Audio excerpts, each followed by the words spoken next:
every time Elijah, I listen to a song, I'm like, oh man, Elijah's got to sing a different song, and then I realize, oh, it's a recording. It's a recording. Oh, you're thinking it's the live version, like Well, I'm just over somewhere here in my singing in the mic. brain. No, I know I'm Yeah, playing. I yeah. know. Jeff told me to send another one. I totally forgot, so I'll have to get on that next time. All right, all right. We'll Hmm. be waiting for it. All right. Hey, so Yeah, let's yeah. Go ahead. no, so we brought Joe back to answer some questions. We had a lot of questions from the stream, Joe. So we Ah, thought, like, come back, man. why not? When Joe left, he left class the next day. He went to a Phillies game. So and the Phillies won. So did you have any uh, LA gear on by chance? I'm not a Dodger fan, so Oh, all right. so I'm an Angel fan. Unfortunately, they're not not doing well. Actually, they're doing well so far this season, but I won't get my hopes up. But Yeah. yeah, like I said, it was a very energetic, lively stadium. I really enjoyed it. I'm trying to hit all the baseball stadiums, so that's just another one off the list. Because you're struggling so much with retirement, I Yeah, guess. it's a rough life. Yeah. I Yeah. don't recommend it to anybody. Yeah. Yeah. Yeah. Very cool. All Yeah, right. I've been to like Sixers and Eagles games, but I've never been to a Phillies game. And like Eagles games, they're so rowdy, So it was still rowdy at the Phillies game.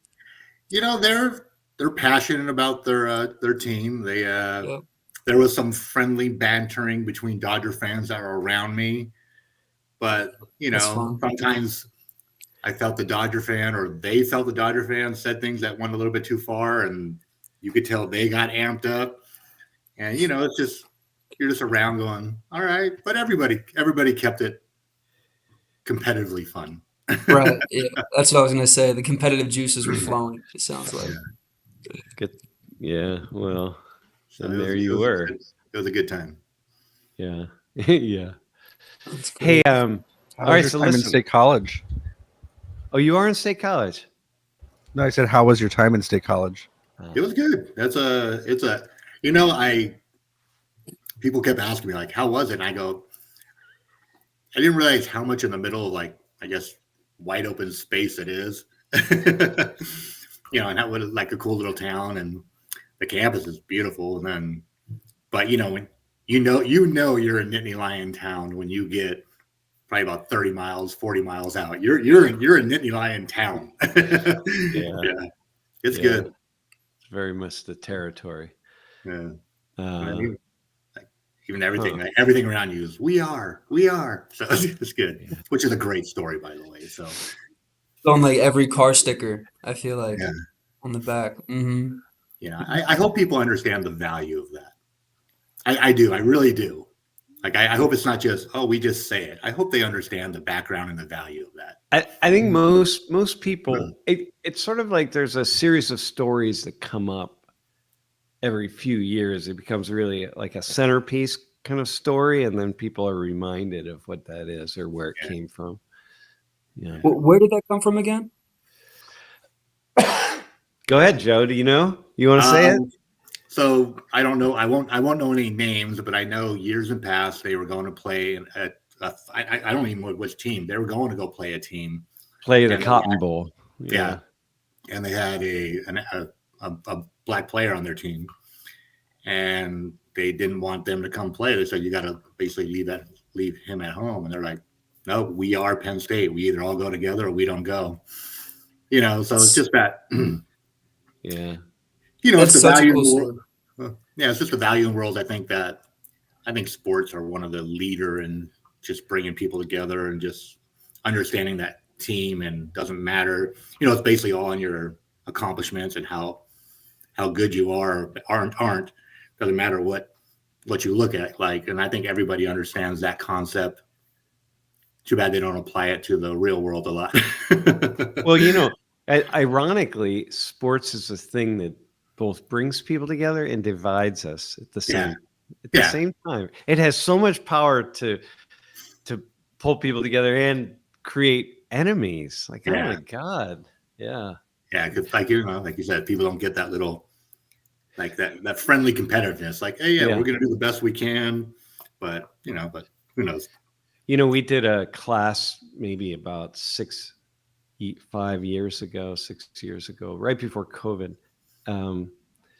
We had James Franklin in class, and we had Lori was there, and a friend of ours from Northern Ireland who'd been working in the peace process in Northern Ireland for his whole career. So he and Lori are both facilitators, and they're close colleagues and friends, and really kind of see things so similarly. Anyway, we did a class about sports and athletics and paralleling war and like the teams in Northern Ireland, the divisions, the Catholics and Protestants, and then how it happens on the athletic field with sports, and sort of meshing them together. It was really fascinating. And Franklin, was saying exactly what you're saying. It's like, look, the power to build the unifying spirit and bring people together. But the problem is when it goes too far, and then it really becomes an us versus them. Which a lot of people get in us versus them mode when we're all in this world together. Nobody gets through it alone. Well, but and this is kind of what happens with police, right? Like we were talking about this in class a little bit, but when you develop a really strong sentiment, which has grown in recent years, it seems, that the police are sort of the enemies of everybody, and then the police are at war, and everybody hates you, and so then the police naturally circle the wagons, and then become even more and more, I don't know, afraid. Well, in part afraid, but in part like, hey, it's us and it's them, and we're in this by ourselves. Which is a theory I never bought into. Like I said, I try to view the world in the reality I'm living in. Yeah. And the class. What was it exactly that you didn't buy into? The theory that it's us against them. Police. I wholeheartedly believe people love the police. Like the story, I was watching your class yesterday, and you were telling the story about the guy who, like, his kids don't tell him they're a police officer anymore. Yeah. I tell everybody. I was on the flight home, and I was sitting next to this young lady, and she's like, "Oh, what were you in Philly for?" I was like, "Oh, I did a thing up at Penn State." She was, "Oh, what'd you talk about?" "Oh, well, I'm a police officer, and I was talking about a shooting I got into." And she's like, "Oh, okay." I don't think, I think people are, I don't know. I think people are people. I think people do have animosity.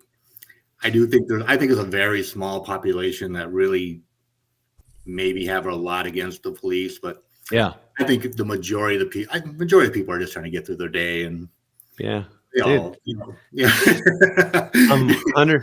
Elijah and I are 100% with you on that. I mean, really, it is. And it's a problem. It's like now with universities, like people are attacking universities. It's like, well, most people are not attacking universities. Most people are just, like you say, getting on with their lives. And students, you were here, right? That students weren't protesting, man. They're not protesting anything. There was one protest a couple of weeks ago I went to, and there were about 100 people there. You got 40,000 students on campus. There were about 100, and maybe a third of them were students, actually, but the rest were not. And there's always somebody upset about something that's going to complain, but and that's like a good thing. It's a good thing, You sit down at a restaurant, one person, the whole restaurant's complaining, but there's 100 people in there. I don't know. I believe in the theory of Mr. Rogers. One bad person does something, but look at all the hundreds that come out, the good people that come out and help. I just there's a reality of this world, and I just think people don't see it, or they watch the news and start to believe that there is a lot of. I mean, like I said, there's bad things in the world, but the majority of our days we go through it great, and we get in Ubers, we get in Lyfts with people, we drive down the street. I mean, it's just it's all. No, I'm with you on that. Hey, were you like that? We're gonna respond to some things, including in the chat. Eric Sell has a question for you. I'm gonna we're going to get to in a second. But were you like that before you went into policing? Were you like a really strong optimist, or? I think I've always been an optimist. Like, Uh-huh. you know that show? I mean, I guess it's a remake it with Queen Latifah, but it's called The Equalizer. I've heard of that. Before, I can't Yeah. remember who the actor was, but when I was growing up, my friends used to always call me The Equalizer. I was always like, all right, guys, let's just on. Look, we're not really. This is not real. We're not. I think I've been like that everywhere. Like, I'd be like I was always the guy just coming in and like, come on, we all really just want to get along. In reality, nobody wants to fight. Nobody wants to do. Let's just come on. Let's give hugs. I think I've always been like that. I've always looked at the world as a positive, great place. I will say that Elijah, my guess would be that you've pretty much always been like that. Yeah. I was trying to think of a place to be like, I resonate with that. Just yeah, like people, the narratives become so strong, like what you're saying in certain areas. Narratives are so strong that create so much fear, but then Yeah. when you actually walk into those places or experience those things, at the end of the day, like people really do want to, like what you said, like get along, But I definitely can say that I try to, I guess, see the best in people, or try to walk with, I guess, cliche like love, like loving as you like walk through the world. But yeah, I relate with that.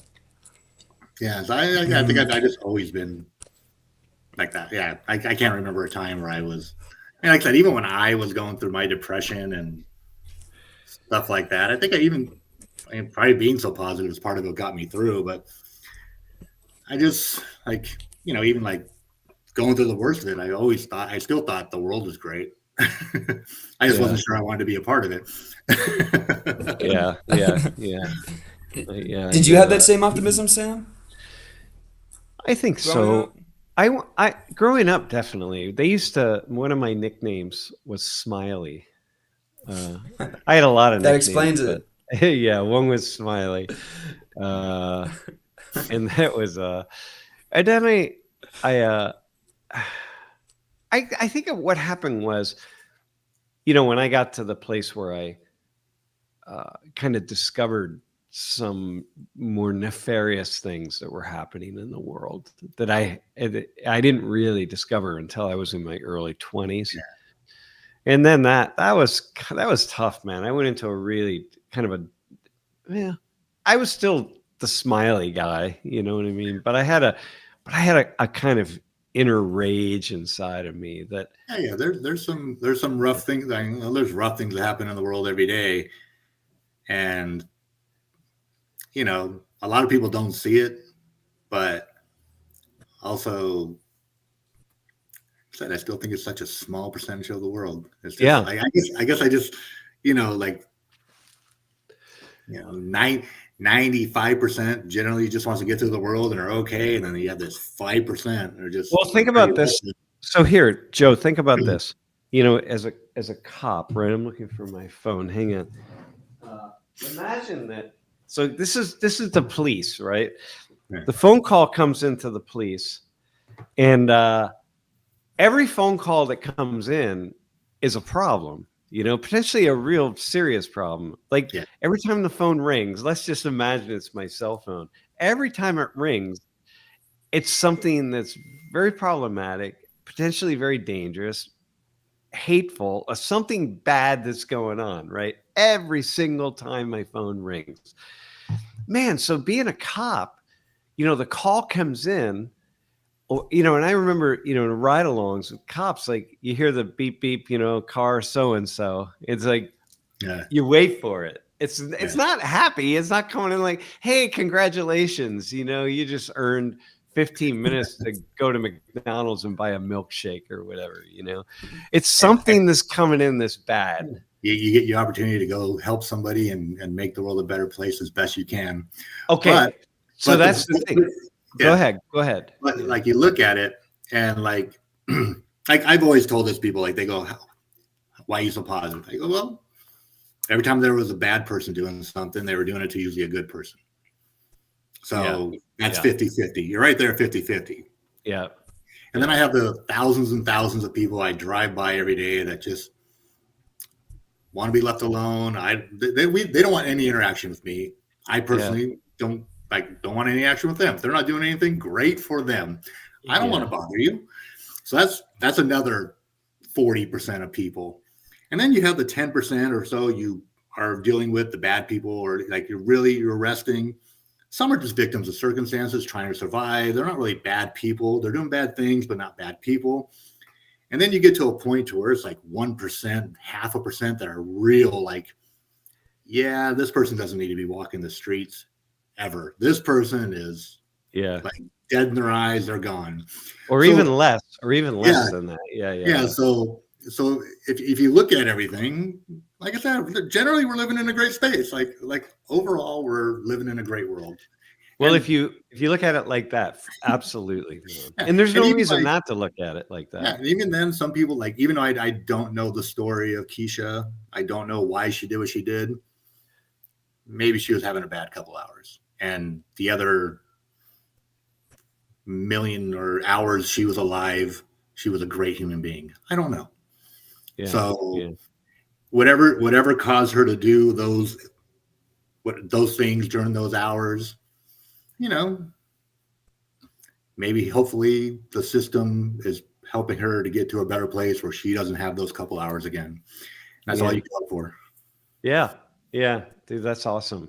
It's kind of interesting that you just flipping the reframe, that script, right? The reframe that the call comes in, you're like, oh, this is a bad call. Something bad happened. Somebody did something, but the call comes in and you say, oh, I have the opportunity to help somebody because somebody bad did something bad. Yeah, my theories and roll calls were, hey, this is your opportunity to go out and make a better place, make the world a better place, and leave people better than you found them. And that's everybody. Like I remember talking about it on the walk home. Like I shot Keisha, but she didn't die. She didn't kill anybody. I stopped her from doing that. And all these bad things that happened, but I gave her, I hopefully got her to a place where tomorrow, the next day, everything, she's in a better place. Yeah. The worst things you can do. Did I leave her in a better place? I hope so. Well, she would have, almost certainly she would have killed somebody eventually. It's amazing she didn't, but she would have. It's a prevailing thought of reality. Yeah. We're having like so much talk around like people viewing the world, like you viewing the world as good and people viewing the world as good. Just makes me wonder how many people are viewing the world as a bad place. That just a random thought. And how does that influence their likelihood to like engage in, like, if it's already a bad place, let me do bad things. I don't know, who knows, but I think it like I think it makes people, like, I know we talk like in the class, right? Like, I think it gives people less opportunity to give people grace because they think people are doing things with malice.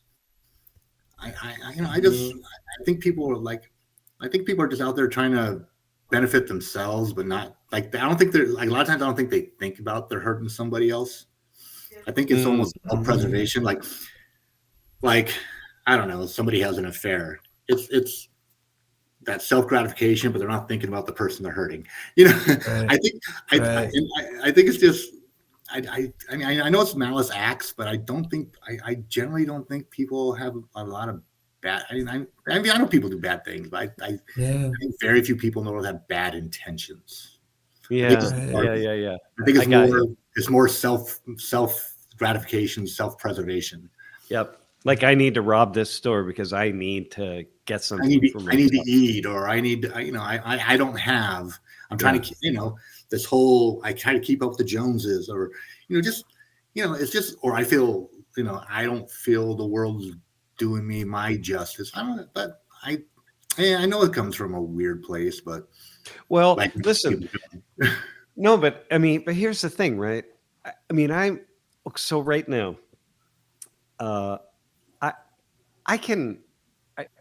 if this was 25 years ago, and I were streaming in the way that I am today, I would focus more on the bad and the negative, and we gotta, whatever it is, the wars, the violence, because again, I was kind of in that space more, but as I aged, I couldn't sustain that. It was just killing me. I couldn't sustain it. So I ironically or whatever, I sort of reverted back to my youth, being Sam, the smiley guy, Yeah.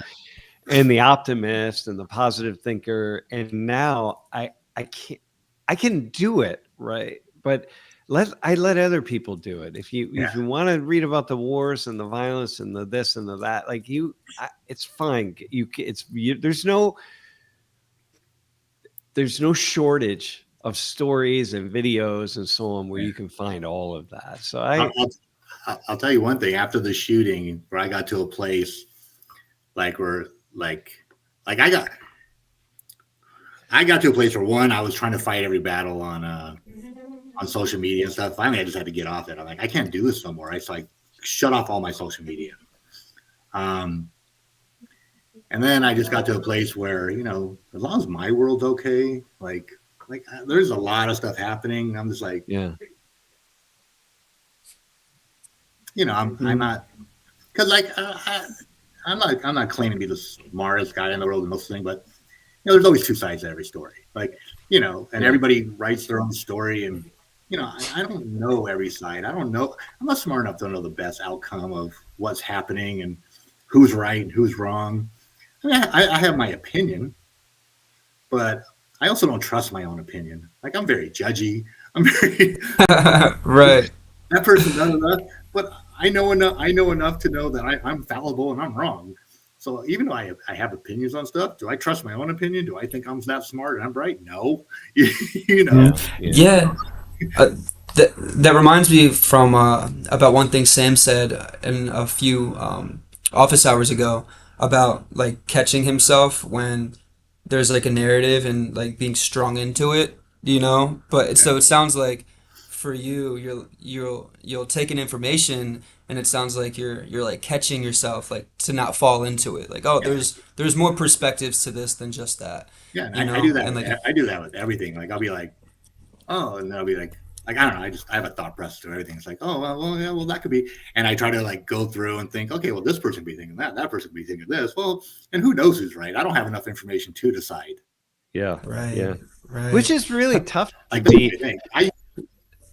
No, it's really tough at doing police work then, because you have to make some kinds of decisions fairly quickly sometimes, very often, right? Yeah, you do jump in, you come in, and and to me, I remember this scenario where there was some unhoused people sleeping on the lawn of a business, and I get there and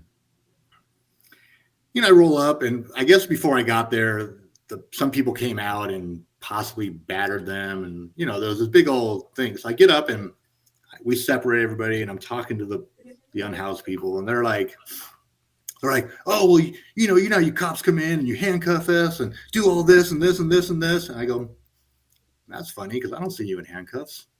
I see myself trying to talk to you and figure out what happened and get your side of the story before I make any decisions. And I see them look at their hands and they're going, oh yeah, I guess you're right. I go, let's just figure this out, because you could be right in this situation. I don't know. There's a lot going on here. Yeah. And I think, and I do see this in police world, I do think people go in and will make quick judgments on who to handcuff and who not to handcuff, or they just go in to handcuff everybody, which I see that, and hopefully they work it through and work themselves out. Or I see people, I guess, like I said, there's biases, and maybe there's some, like I said, I don't believe people are, well, I know there's racist people out there, but I think in this world, people just want to be safe, and they make quick judgments, and they try to, just try to go, I'm going to handcuff that guy. He's 6'4", and I'm going to get that guy handcuffs, but he's this victim, Yeah. Yeah. So, I've always tried to walk into situations and say, all right, well, let's just try to, let's breathe. bring it down to a level and Yeah. let's just figure out who needs to what to happen in what situation so we can get out of this as best as possible for everybody. Yeah. It reminds me of I had an altercation at one point when I lived in New Hampshire, and there was like two cops that I was talking to, and the one was a lot like you know, like very emotionally intelligent, like really trying to like listen to me and and hear what's happening and just kind of have an open mind and just like listening to the situation. And it was almost like a good cop, bad cop scenario because the other guy, man, I felt like this guy thought I was wrong and like he wouldn't even speak to me, like he wouldn't really like look me in the eyes. I would ask him a question and he would ignore me, but the nice cop would respond back. And Yeah. it was just so interesting the difference. And I like personally I at the time I really didn't understand why I couldn't get the same from the other cop and why this cop was just, man, I was like Yeah.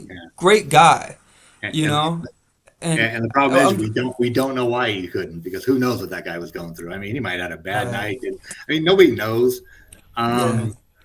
And that's the thing. I always wanted to give people the opportunity because I knew when I came into high stress situations, everybody was high stressed. Yeah. Yeah. But That's right. you got to give everybody that time to just say, Yeah. let's just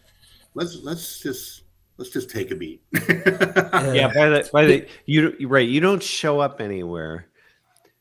You're not going to be called to a situation where people are just sitting around doing nothing, unless the neighbor calls because the people next door are smoking so much weed. And then you just knock on their door and they're just in there chilling, smoking weed and really relaxed. But you're not going to be in that. I mean, you're going to show up and it's going to be high stress, potential for deep problems, conflict, and maybe violence, And I used to tell the guys that worked for me, or even the guys I worked with, when we go into situations and people are yelling at us and this and that, we're wearing a uniform and a badge. We're supposed to be better. Like, well, they did this. I don't care. We're supposed to be better. Yeah. Your job is to be better. I don't care what's happening. Your job is to be better. Yeah. Yeah. You're not supposed to be the guy reacting. You're not supposed to be the guy yelling. You're supposed to be better. Just like the story I told about the police officer who, showed up at the scene where a little child was thrown down the stairs. Right. Yeah. And the cop, your job, and this is part of the job, is to not take that on when you're, until later, right? You have to be better. You have to find a way to do that. It's inhuman, really. It's like no one should be able to do that, man. It is rough. It is hard. It's hard. For me, I think because I think I was generally like that my whole life, it was easier for me. It's rough. It's rough. I see guys struggle with it, and there's times where you'll see a guy struggling with it, and you're just like, I need you to, like, as a supervisor, I need you to go walk away. We got this. Go take a minute. Go sit in your car. Take a breath. You take a moment. And hey, so I have a quick question here, Joe. So what do you think about people who? Oh wait, hang on, we lost him. It's cool. Just talk to me. No, I'm playing. I hear you. Yeah, I'm back. You're back. All right. What do you think about people who are listening to you and saying like, okay, yeah, this guy's cool. He's really cool. He's a good guy. We need more police like him. But unfortunately, the vast majority of police are not like Joe. There are people that either watch the news. There are people that haven't had personal interactions, and there are people that live in the world that I don't. I live in the reality of it. Like if you live off your experiences and blame everybody for it, then like when I was growing up and I got out of my car and a group of black guys beat me up or started punching me because I was a white guy. Do I judge everybody like that? No. it was those guys, Yeah. you know, Yeah. or, you know, like, or this happened to me or that happened. You don't like, you judge people. You know, someday we'll get to the world where people judge people on the person that they're dealing with. And people always ask me, like, how do you do that? Well, I mean, I grew up in a house, two brothers, the three of us, you know, same parents, same neighborhood, same things, but we're three different people. Yeah. Yeah. Everybody's not the same. Every situation's not the same everywhere.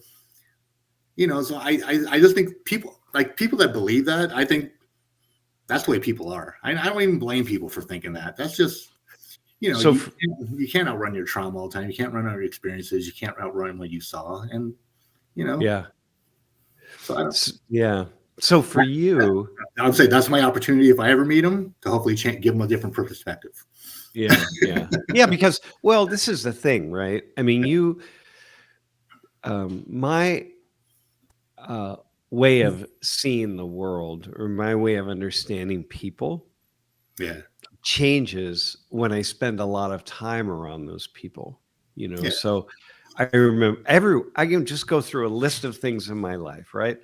I think about being in Israel and being, and having one vision of Orthodox Jews, like the extreme the extreme Hasids, like really Orthodox, and I remember, and then being in Israel and being around them and staying in the home of an Orthodox family for several days, and then oh, okay, it starts to change, right?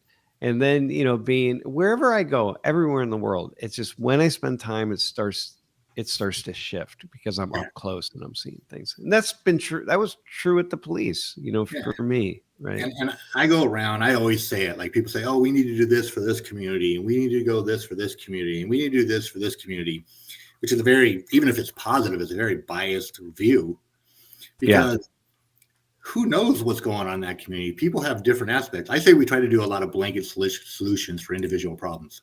Okay, here. Yeah, I'll give you an example. So Elijah, you could relate to this. When Trump was elected the first time in 2016, nobody was prepared for this, right? Yeah. And in the university, a lot of people were really responded, oh my God, students are traumatized, It's like, oh, people were freaking out, and Elijah, were you here then? Yep, I was. Okay. Mm-hmm. So I want you to comment on this. Okay. And Lori and I, we had suddenly started getting these phone calls from administrators around the university, like, oh, what are we going to do? And Lori and I said, well, who exactly is traumatized, man? Because we're with students and no one seems very traumatized. Wow, they're showing up at our offices. And I'm like, well, have you gone outside? Like, you got 40,000 students on this campus, man. Like, how many are showing up at your office? Because they're in my class scrolling through Facebook and listening to music and doing the same damn thing they've always done. Mm-hmm. And I think there were a handful of students who were voicing this. And then the media, they come in and they interview them, of course, because you want to do a story on this. So you got to interview people who can represent that story. And then the story becomes students are traumatized, when in fact, 95% of the students aren't even really, they're doing what college students think, which is like not thinking about anything, man. They're like, wait, there were elections? Like, wait, who got elected? Wait, who's Trump? How is this affecting my life? I don't know. Yeah. Like I said, even then, like even what's going on now, like I don't know if I'm smart enough to know if it's right or wrong or what. Yeah, or maybe we gotta wait to see how it works out. I don't know. Well, there are a couple things I could weigh in on, but Elijah, you were here then, right? Do you remember that? Yep. Are you in agreement with me? Yeah, no, for sure. I would say that with my group of friends, I remember I had a group of friends that was just like, no, people better not be voting for Trump. Kind of like the same vibe here. Yeah. Like people better not be voting for Trump. We can't have this type of personality as the president. I remember my girlfriend at the time, because I remember I wasn't sure if I was going to vote or not. And I remember she was like in my ear, you better vote for, like, better not vote for Trump, and like But at the end of the day, there was like drama about this new figure who's different than all these other figures, Yeah. Yeah. you know, Yeah. which is, I think it was also an excitement because some people were also just entertained by him, you know, and it brought like excitement to the student body about with politics, you know, Yeah. because of who it was. But other than that, yeah, it wasn't like I didn't see people super stressed out or people were Traumatized. going about yeah, they were Yeah. just going about their daily lives I, for I sure. see it. I see it. I see it sometimes amongst my friends and stuff, you know, and, I think people take things personally, and maybe it does affect them. Maybe it doesn't. I haven't seen it in a way it affects them besides, what they project is going to happen or what they project things. And maybe it's going to happen. And if it does, what they think is going to happen is going to be horrible. Yeah. But I Yeah. don't Yeah. know. I don't know if I don't know. I know one thing. I mean, like I said, just going on that, the demeanor and the unease that's brought is Yeah. tough, Yeah. That's tough, right. just tough to get through.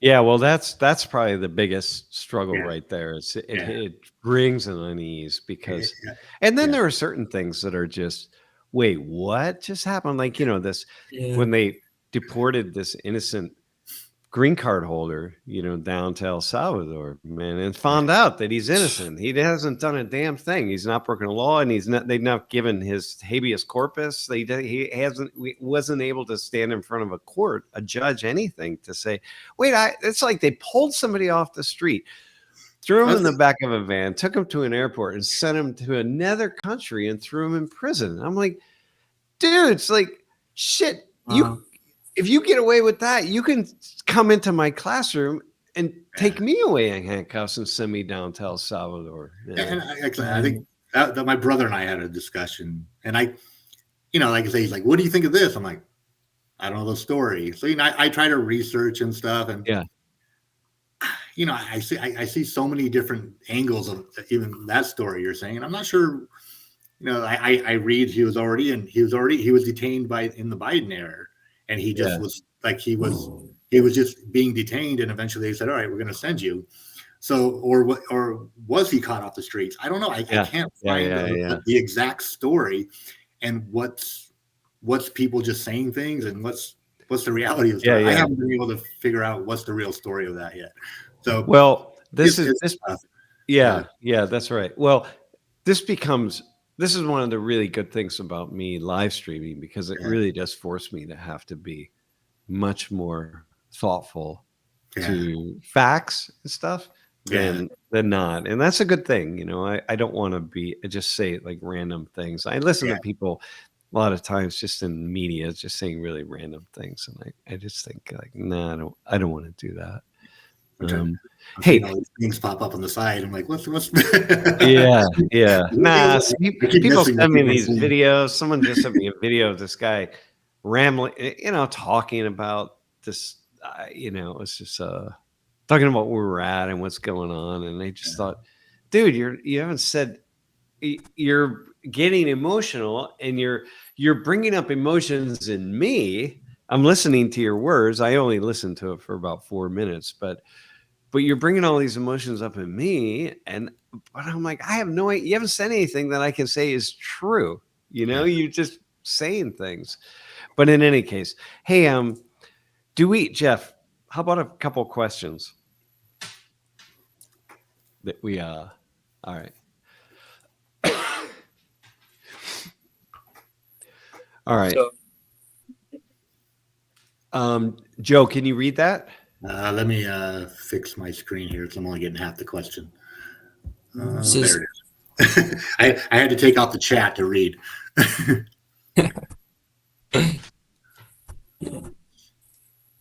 How long was my training before I became a police officer? So in California, what they it's the post standards, where everybody goes to. There's multiple academies, so depending on which academy you go to, and they basically tell you the basics of what your police work. So it's about 6.5 months, and you're going through scenarios, tests, training, physical training, arrest techniques, and you go through about 6 months of that. And then when you get out, you go through what they call field training, and you go through stages of about another 6 months.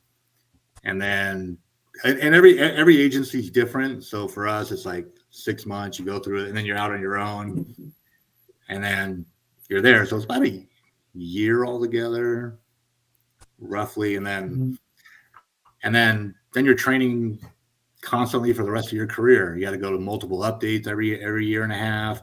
You go to, there's always a class, like, or something. When something happens, that always creates another class you got to go to.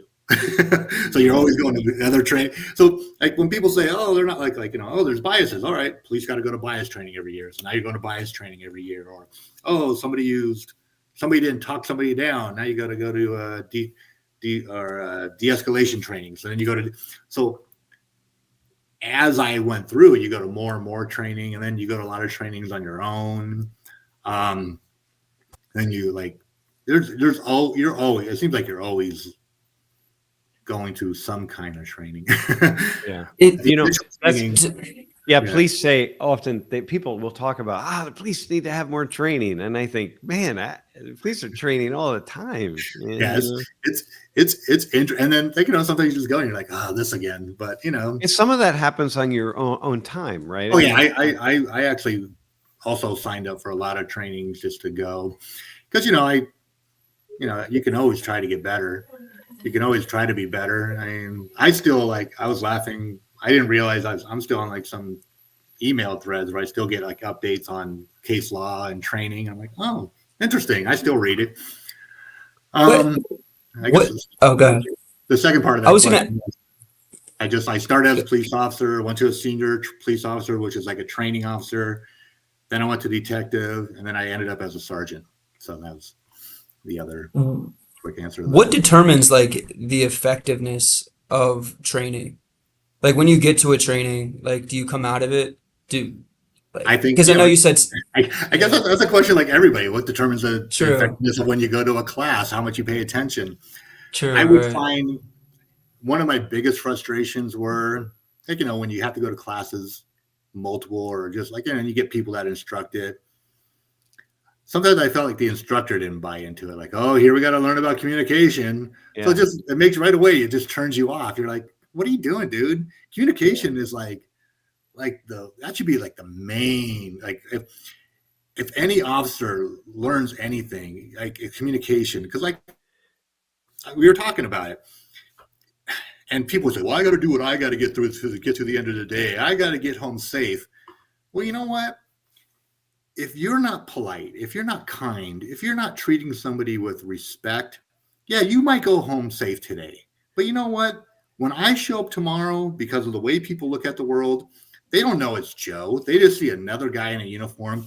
And now I might have to fight that guy. You just prevented me from going home safe, or somebody else going home safe the next day.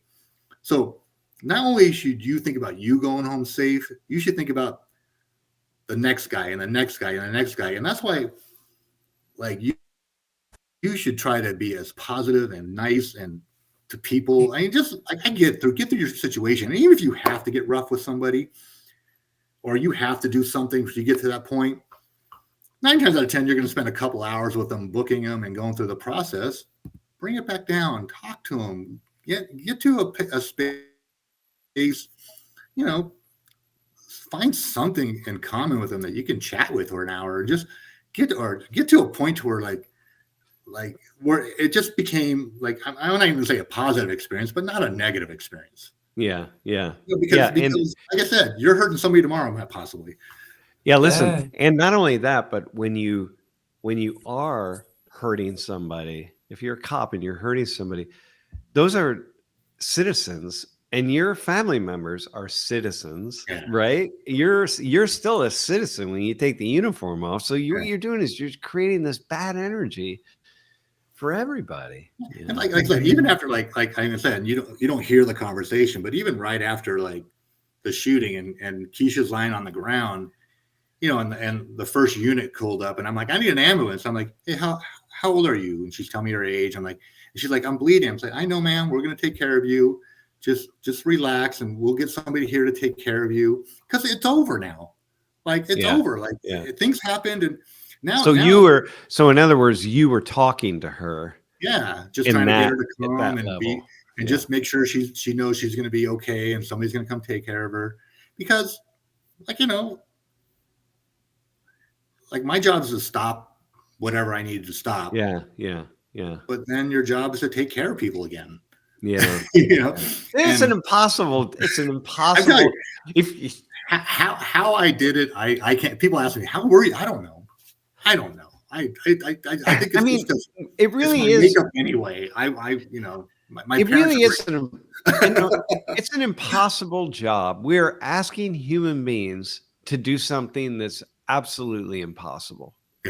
Really, to be like rough and tough in a split second when you gotta be, to be forceful in a split second when you gotta be, to come down from that in a split second when you need to be a social worker, to be a mental health practitioner, to be a like a trained defender.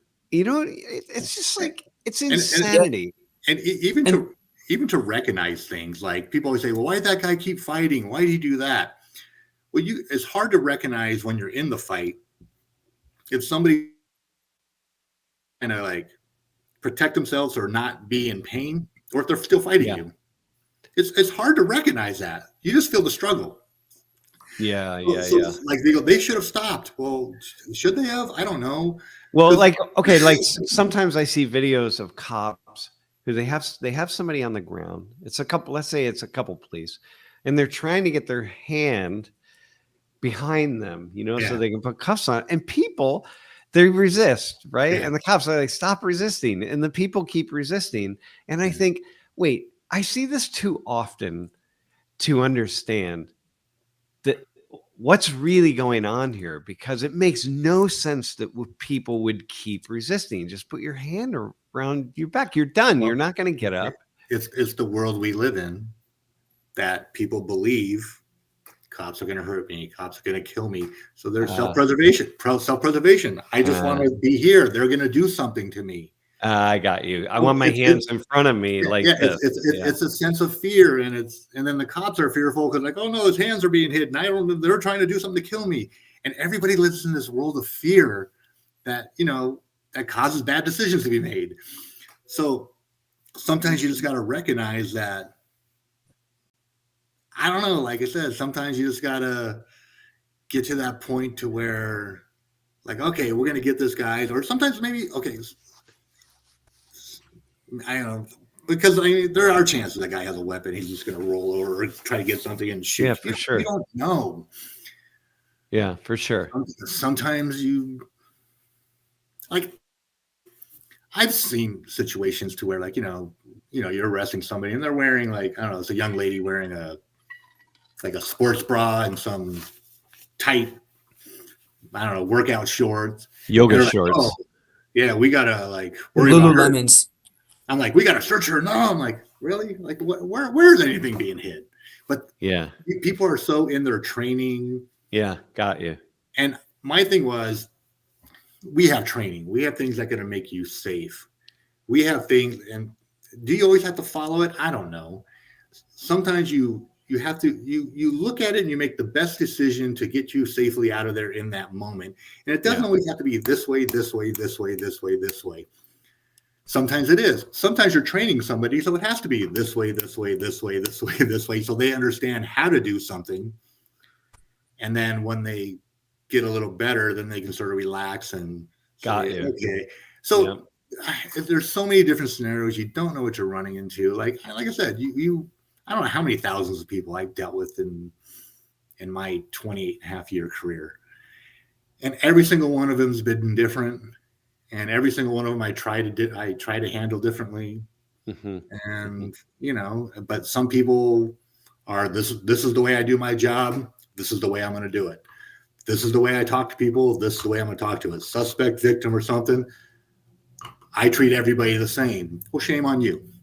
Yeah. What that like brings back more questions on, like, when we were talking about like effective training, and then Sam's bringing in like the different ways that police have to show up. You know, like the different personas essentially. Like Yeah. they have to be a social worker, they have to be this, they have to be that. You know, and then uh, and you said like some cops will be by the book, you know, and hold some trainings by the book, and then others. It just makes me wonder like what trainings are like trophied, you know, or like what persona of a cop is like, and I know it's not cut and dry, but it makes me wonder And what personas are trophied as a cop. Like, oh, it's best to show up this way, or this training is trophied over other trainings. And you then know, some will abide by trainings, but then yeah. won't abide by others, I guess. And so it's got me thinking about that. And then what's the accountability as a peer to peer as a cop to like hold your other peer accountable if they're like lacking in a training area?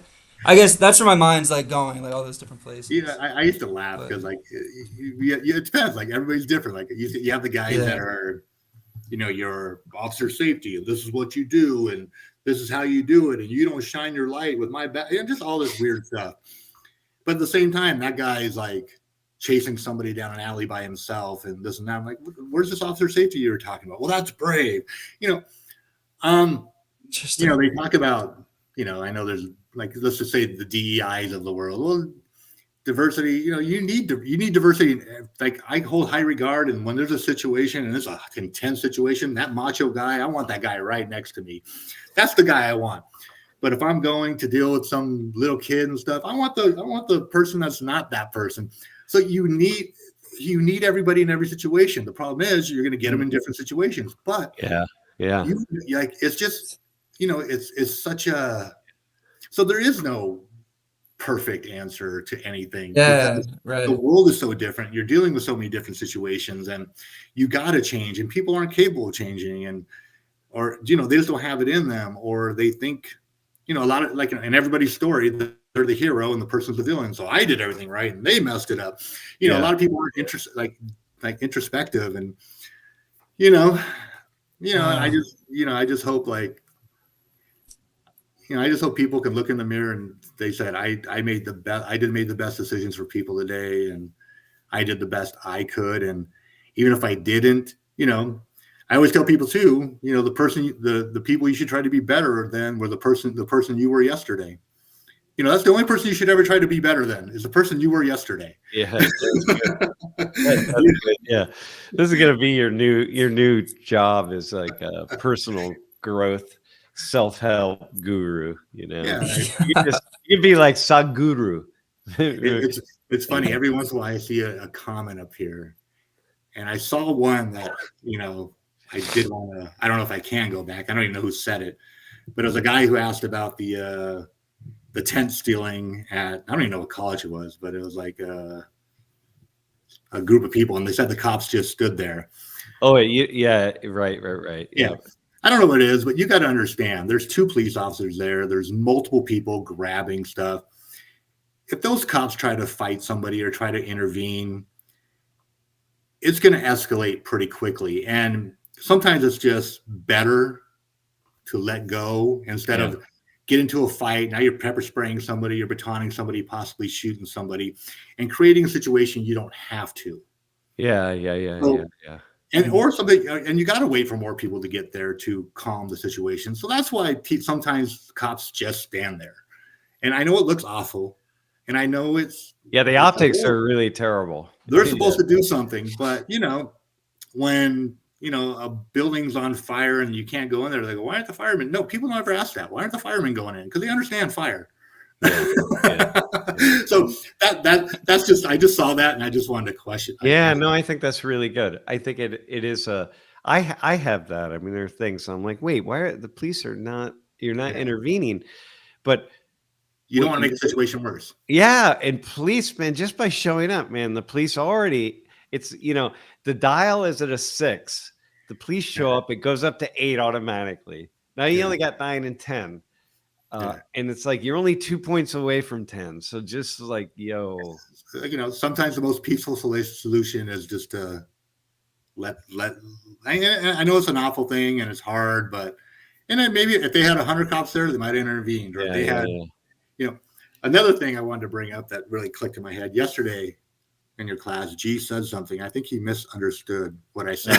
Oh, yeah. Or he said, like, we're about protecting ourselves. I think in the conversation we're having, and I said the difference between military and police were, it's not about protecting yourself. I'm saying in a military decision, you make decisions as a whole. And when somebody orders something, you make it, you go as a whole. Yeah. In police world, it's an individual decision. So if, like, say I get in a shooting and the guy next to me just starts shooting and he doesn't know what I'm shooting at, it's a bad shooting for him because he has to make his own determination of what's life and what's in danger or what's happening. He can't just shoot because I shot. Everything has to be individualized in what your perception is. And we talked about this, like, the story should be different. The story, what you see should be different. What happens should be different. I mean, they could be similar, but everybody should have their own individual decision on what use of force they decide to use, because you have to explain why you did it. And it can't be because he did it. That's not the answer. Yeah. That's really interesting. So when cops get together and they share a story and they all have the exact same story, that's actually a problem. Probably not a good thing. Yeah. Probably not a good thing. But I mean, but most people in the world would be like, their stories are different. That's awful. Yeah. That's a good thing in the world. Yeah. That's so fascinating. Yeah. So I saw him saying, I'm like, I don't think that's what I said. Yeah. When he said that, I thought he missed the key idea of what you were saying related to that. But in my mind, in the middle of class, I couldn't follow completely. There you are. Hey, Jeff, do we have another question? Former inspiring law.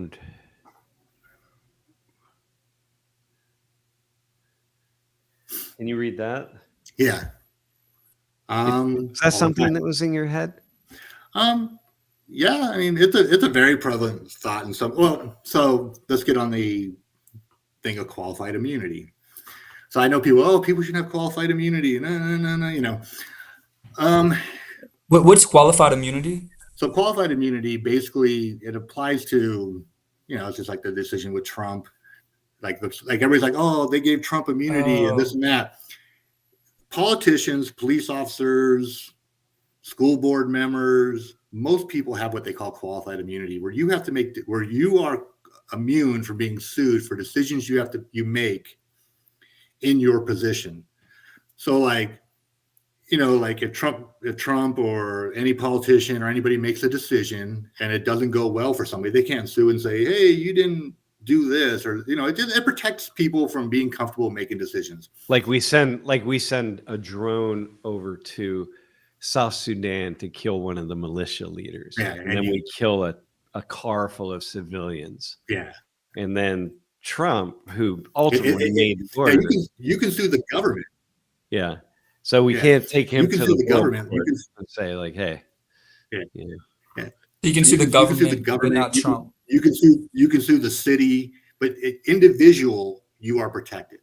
A lot of people want to erase that from the police world, but it allows you, like if I was really worried about being sued, would I have pulled the trigger in the moment I needed to pull that trigger? And a lot of officers do worry about it. Yeah. Do I pull that trigger in that moment? And does it make it safer for everybody? Does it make it safer for me? So you try not to think about it, but you do worry about it. But you are protected. But it can be taken away. And I just read a case today where they stripped the officer from his qualified immunity because they said he didn't act proper. So now they can sue him individually. And did he act proper? Did he not? I don't know. The shooting was deemed to be good, but you go to a court and now you're being judged by people who have no idea what you do. Yeah. No understanding of time and this and that. And, unfortunately, we talked about it. Somebody points at you. By the time you react and it registers in your brain, you pull that trigger, they point and turn, and now you're shooting somebody in the back. And it's just, your reaction time is not, nobody's reaction time is instant, or, so it looks like a bad shooting. So they're like, well, you shot this guy in the back, so you should be able to be sued. I don't know enough of facts about the story, but that's the way the court decided. So they took away his qualified immunity, and now he's getting sued individually. And that's why I tell a lot of other times I see qualified immunity get taken away from officers is when they just don't know the law properly, and they show up and they do things, and they're trying to do something according to what they believe the law is.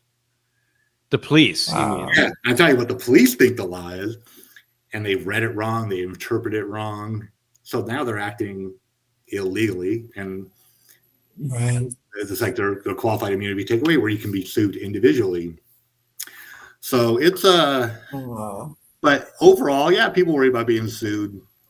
It's a conversation. It's a conversation amongst police all the time. Yeah, of course you'd be worried about being sued, and even doing this. Like my wife's like, "Are you sure you want to do this? Like, maybe somebody's going to come back, like, and see this and come after you."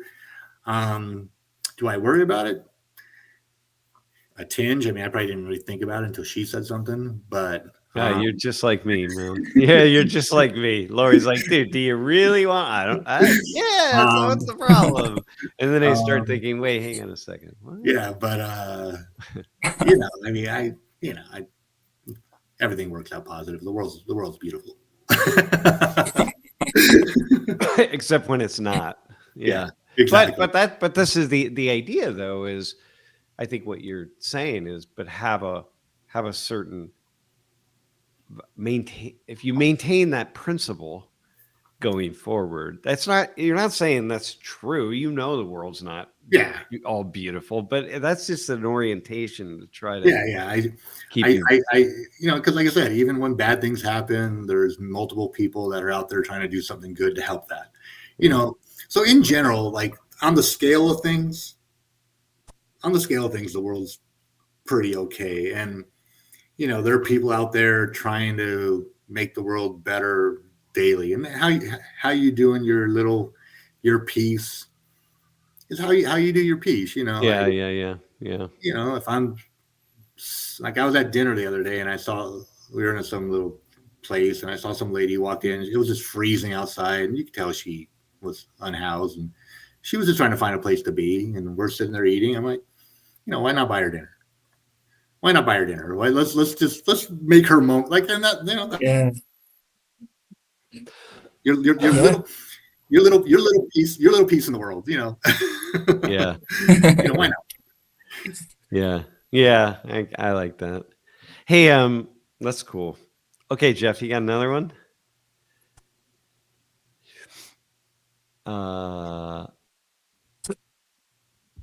Do you ever have contact with police outside the U.S.?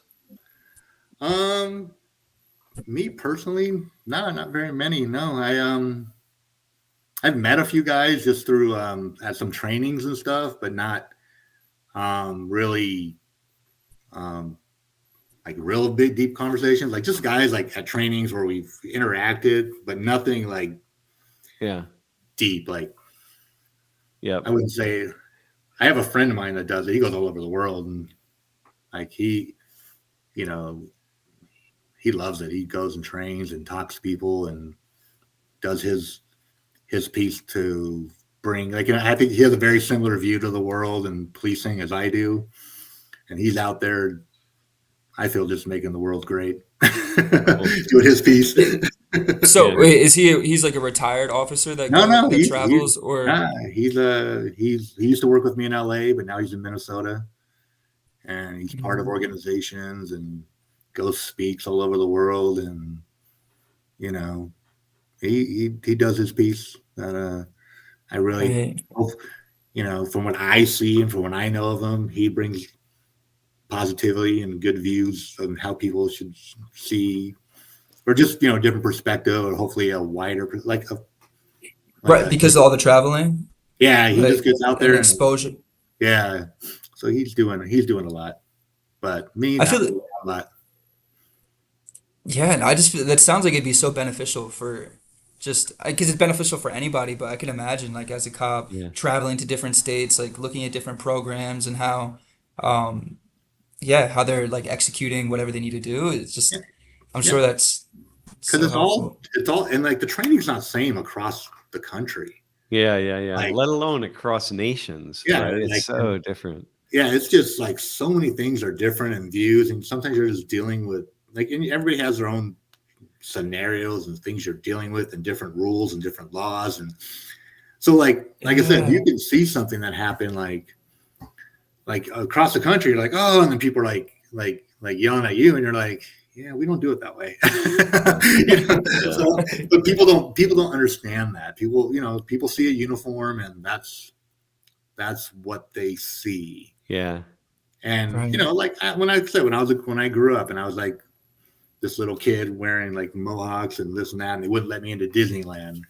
It wasn't because who I was; it was because the way. And that's probably a lot of things that shaped my view. I got kicked out of. They wanted to kick me out of junior high because they didn't like my haircut. So a lot of things would, and I'd be like, yeah, I don't understand this concept of what you're trying to explain to me, because I'm not doing anything. They yeah, but your look is distracting. Well, they got the problem, not me. So yeah, I think that's like just things growing up, just how my life just worked out. I think Yeah, it's fascinating, actually. Yeah, it's really fascinating. Hey, Jeff, do you have another one? This one is going to be similar to the last one. This one's from the UK. And Stephen wanted to know anything about, any experience you have with UK officers. And also, I know that in class you mentioned that you aren't very connected to your gun. But, how do you think other police officers might be without, that level of protection all the time? It's funny. I have a guy I used to work with, and me and him used to have this conversation all the time. He was very multiple black belt and stuff, so he was really able to take care of himself. But he was also mild mannered and really be able to talk to people and stuff. And we always laughed. Like I said, if they took our guns away, like how would our job be different? To me, I think it wouldn't be different at all. Because I'm like, I was always a talker. Like I had my gun for 20. I did this job for 20 and a half years. I fired it once in actual work, training. I fired it once. Right. How rare is that? Very rare. Police shootings are so like when you're a cop and you get in a shooting, you join a very small club, the club you don't want to join. So I think it'd be very hard, especially in the States, for people to do their job without a gun. It's just because of how many guns we have. Yeah, there's guns everywhere. And I guess in a way, like when you're walking through a building at 2 a.m. and it's dark and you hear somebody breaking in and you're walking through, and it's nice to be walking around going, okay, and somebody gonna come out and with who knows what they have on the other side. So I guess it gives you a sense of safety. You've used your gun, or you pulled it out many times. Many times at once. And when you fire a gun, like you got like a ton of paperwork, right? I mean, you have to account for that. The person who shoots, not necessarily. Everybody else does the work. Like, it's funny. Like that day was probably the easiest job for me. I laid there and went to the hospital because now you're a suspect. Right? I know people hate that. You're not really writing. Everybody, like, there's teams that come in, specially trained teams that come in, do investigations. There's multiple investigations going on when there's a shooting. So like for me, you have one that's doing like the investigation of the shooting. You have the DA's office who's doing the investigation of the crime. You have your internal affairs doing the investigation of, did you violate policy? So you're just under investigation just from everybody. Wow. And you're not really cleared. Like I didn't get a letter saying I was cleared for almost a year. Wow. Because they want to go through the process. They want to get people who come out of the woodwork and be witnesses, and they want to give everybody an opportunity to make sure that they did a full, complete investigation to say this was either good or bad. And that's why, like, when people it's like frustrating because one, it was turmoil for me, like just going through that. So when I see like shootings happen that make the news and everybody's like, oh, that. Well, the police don't say anything because they're still investigating it, and they can't say good or bad. They can't because they're investigating. But everybody wants an answer from the police, but they want to make sure they do a proper, decent investigation and make sure all the, T's are crossed, I's are dotted, And then at the same time, me going through my trauma, I'm like, man, I was going through it and I didn't have all that scrutiny from the media and people. Mm-hmm. And I just feel so bad for like the officer that is going through that, because just to be on the, the shooting, the investigation, and then have all these people, talking about trigger, that just triggered me for years. Yeah. Like, just give everybody a time to make a decision and relax. Yeah. Just hold off. I don't know if you've ever heard of Judge Fletcher before. He's from Harris County, Texas, down near Houston. And he live streams all of his court proceedings. And a lot of people will come up to him, and it's a little different because it's the court system rather than on the ground. But people will try to argue their case in front of him when it's a probable cause hearing. And he's like, stop talking about the case. Let's let all the facts and everything let's let discovery do their thing. Right now, I'm just trying to see if the case can move forward. And then it won't be for like another year or two, potentially, until that person is charged. And the judge says nothing about their opinion until the very end, because they can't be sharing their opinion, but also be listening to what each side has to say. So I think it's the same with what you're saying. Like, you had to wait for a lot of I's to be dotted and T's to be crossed before really anything was questioned to you. Yeah, because the way the system works, like if I go to confront somebody, not have a consensual encounter, but I'm going to detain somebody and stop somebody, you have to have reasonable suspicion. Which is, just like you heard a crime happen and that guy's looks similar to the description. Might be the wrong guy, but there's a reasonable suspicion that anybody normal with my level of training or somebody would reasonably sleep. Yeah, that's a good stop. And they have to listen. Most people, I didn't do nothing, and they want to walk away and stuff. Well, no, you do have to listen. There's a reason, and I don't really 9 times out of 10 have to tell you, but I'm always like, hey guys, but sometimes it's like a crime where you don't have time to, like, if somebody's robbed somebody with a gun and you think it's that guy, you're not going to sit there and go, excuse me, sir. I think, you're going to be like, get down on the ground and let's get the situation, and then we can have a conversation. Right. Hey, when you listen, so here's a question. There are times, sometimes the police, they're looking for somebody, and they pull over somebody, or they question someone, or put them in handcuffs who's like really completely different and doesn't match the description at all. And it's just like, oh my God. And it looks, why does that happen? Why do those cases happen? Multiple reasons. First off, let me just say one thing. It doesn't happen a lot. I mean, relatively speaking, it's probably quite rare. But they're the ones that make the news, right? Because I wouldn't know about it if it didn't make the news, and because it makes the news, it's I'm going to assume it's fairly rare. But when it does happen, like what's going on? Well, one, it's hard to just generalize a thing without knowing specific situations. Even that, I can't. It's hard to talk on it because it wasn't for me. But I wasn't there, and it's hard for me to know those facts. But a lot of times, situations change, information changes, and like sometimes, like a description will pop up, and you read it, and you look, okay, and then you're going, and then another it changes, and you missed it because you were driving, or like you didn't get to read it on your thing, or you didn't hear it, and you think you're getting this, or sometimes like. Okay, in other words, like, so dispatch, it says, hey, look out for this light-skinned guy, looks like Elijah. He's like 5'9" or 6'1". First off, they're like, yeah, he's about 5'7". Yeah, you can do 6'1". That's cool. All right, and then like, so you're going looking for that guy, and then boom, 5 minutes later, they talk to someone else. They say, no, that wasn't the guy. It's like he's 6'3". And he's a little bit darker skin, and like, okay. Or sometimes you're like searching an area for somebody, and you see a car just race out for no reason. And I know people have a chance to race out, but people say like cops racially profile. Race is part of a profile, but we situationally profile. So it's a whole basket of things that you're doing. But you're profiling, and profiling is good, man. Profiling So, allows you to narrow things down. Yeah, so you're looking and like if you're,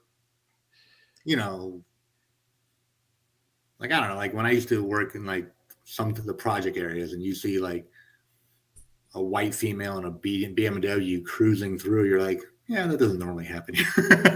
Or like why is she driving there? She's either lost or like something's, or she's just coming to visit somebody. I don't know. So either you watch it, you look at it, or you may find what they call like a justifiable reason to pull somebody over. Like, oh, like, hey, like let me further investigate this, and you pull somebody over. And sometimes it's all peaches and cream. Sometimes they go on about their way. Sometimes I go, okay, somebody's watching me, I'm gonna leave. And that happens a lot. And I know,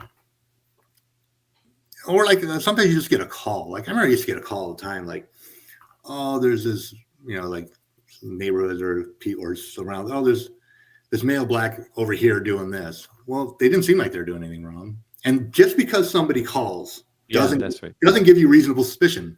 Yeah. Because people are people, and because I always say they send out cops to do their racial biases to enforce the racial bias, and some cops don't know. Like I think a lot of police sometimes think a call is just enough. Well, that gives me reasonable suspicion. It doesn't. Yeah. So you have to change your action to a consensual counter, because you can go up and talk to anybody. So you walk up and say, "Hey, buddy, what you doing here?" They go, "Mind my own business. Get the fuck away from me." You're like, "Cool, I'll get the fuck away from you. Just wanted to check. Got a call. Have a nice day." And guys can't. There's a lot of people that just can't do that. They're like, hey, cops who can't do that. Yeah, cops. They just can't do that because they feel like, oh no, somebody called. I have the right to do this now. No, you don't. No, and if you don't have a sergeant who's telling you, listen, man, stop doing that. Yeah. Like you really got it. Yeah. Just because somebody else has unreasonable suspicions doesn't give you reasonable suspicion. Yeah. And you got they got to connect that, but they think the call is enough. Yeah. No, it can give you an opportunity. Like you see it with these auditors all the time. These guys that go out there and videotape and stuff, and they're out on public streets and they're videotaping, and they're like, "Hey, why are you here?" And they go, "I don't have to tell you anything. I'm just out here doing." Yeah, you're right. You don't. And I like sometimes we'd have auditors come to our place and stuff, and I say, "Hey, I got a call of a suspicious activity. I see you're filming out here. Did you see anything?" Yeah. You might have it on film, and I want to know. And they're like, "Nope, just." I'm like, "Okay, just checking. Thanks." Yeah. And I go about my business. Yeah. A lot of it's just letting people know, hey, you see them, I see you, and then just go and talk to people saying, hey, people have the right to do stuff, and they're just trying to get under your skin. Yeah. That's cool. Right. Yeah. Go on. It's wild, man. I think. Go ahead. Go ahead. I'm gonna. By the way, you go ahead. I'm gonna be right back. All right, you guys talk. Yeah, it's just tough. It's just because so many people just, and like I said, the cops that go out there and have those bad interactions, they think they're doing right. They think there's a concerned citizen. I'm doing the best for the citizen. I'm doing my job and I'm being a good guy. But sometimes you just got to take a step back and say, there's another citizen here, and just because somebody complained on them doesn't make them wrong too. So it's a whole. You get in so many scenarios. It's just there's so many different things to do, and sometimes people screw up. And when Sam brought in like, oh, unless there's a sergeant that says don't do that, I'm curious about like what is the peer-to-peer, because there's like a very defined like hierarchy, right? Yeah. But like what's it like holding your peers accountable or like collaborating as peers to like make a change, or instead of like just directly listening to hierarchy? I mean, there's peer pressure. Like there's peers where people are like, hey, we're doing the right thing, and there's groups that all go and think, yeah, you should talk to people and you shouldn't. And there's groups like this. I guess there's a multiple. So for me, I was talking about it. Like I think we got in a conversation after where like I said, well, I never saw this behavior. I never saw that. people knew who I was. I from day one, it wasn't hidden. Like if I thought you did something wrong, I would tell somebody like, hey, I don't think this guy's doing things right. Right. I didn't care. Like, so in other words, other cops knew who you were. Yeah, they knew exactly who I was. So even if I thought, or I knew somebody wasn't like always above board, when they worked with me, never saw it. They didn't do it with me. So, right. Wow. Yeah. So, I mean, and I'm not saying I was, this or that, but I just like, I also, I believe in snitching. Right. Yeah. Right. I believe it's a good thing because, people like, thank God you do. Yeah, you're not, I mean, but I'm talking about in every situation. Like, I think people like, like I used to talk to people like when we were trying to investigate who did what, and they're like, kids or gang members are like, we don't snitch. I'm like, you do snitch. You just don't want to snitch to the police. But you guys tell other people who did what and you retaliate. Everybody snitches. Yeah. It's just who you want to tell. Yeah. There's such this weird thing about snitches and stuff. But right. It's sometimes you just want things to be better. Yeah, and I can imagine like the social pressure to be like when you're a team to like like how you're saying some norms seem to be acceptable when somebody wasn't with you, but then when they were with you, those norms that weren't acceptable, were like kind of dissipated, didn't exist. And I can imagine that's like this the pull to be like a part of something and like to conform to norms because I'm sure it's hard. Was it hard for you to like not conform to like the norms of like the team? And I think for me, no, because I always was, I don't know. I think I grew up like that. Like I just was always in my own little box. Like, I don't know. Like I said, I maybe it's the blessing of the parents I had. Maybe it's my brothers, my family, or just, I don't know. I always knew it was okay to walk my own path. So let me ask you this question. So let's say, people are just cops are consistently just doing things wrong. It's just making more problems, right? And in the end, they make more problems for the people above them, right? Because they are the ones that have to respond now. Yeah. And so then you go into your meetings and your sergeants and your commanding officer, your COs, whatever, they're always, listen, y'all, like, just here's what I want you to do, right? Or here's what I want you to stop doing. And so we imagine that, like, okay, well, like in the academy, if our bosses tell us to do something, we don't listen to them at all, But we have this idea that, okay, now you got to do it that way, but people don't. Right? Yeah, you would think, but a lot of people, there's also that they're paper pushers now, and they don't understand what it's like to be in the street. Got and this you. And that. Right. And the streets have changed in the last 5 years since they were out here. And I always looked at it like I said, I think I've always had a pretty wide perspective. But in the world of policing, and as you're a police officer, your view's this. As you're a sergeant, your view's this. As you're a lieutenant, your view's this. As a chief, your view's this. So you just get a wider perspective of the view. Yeah.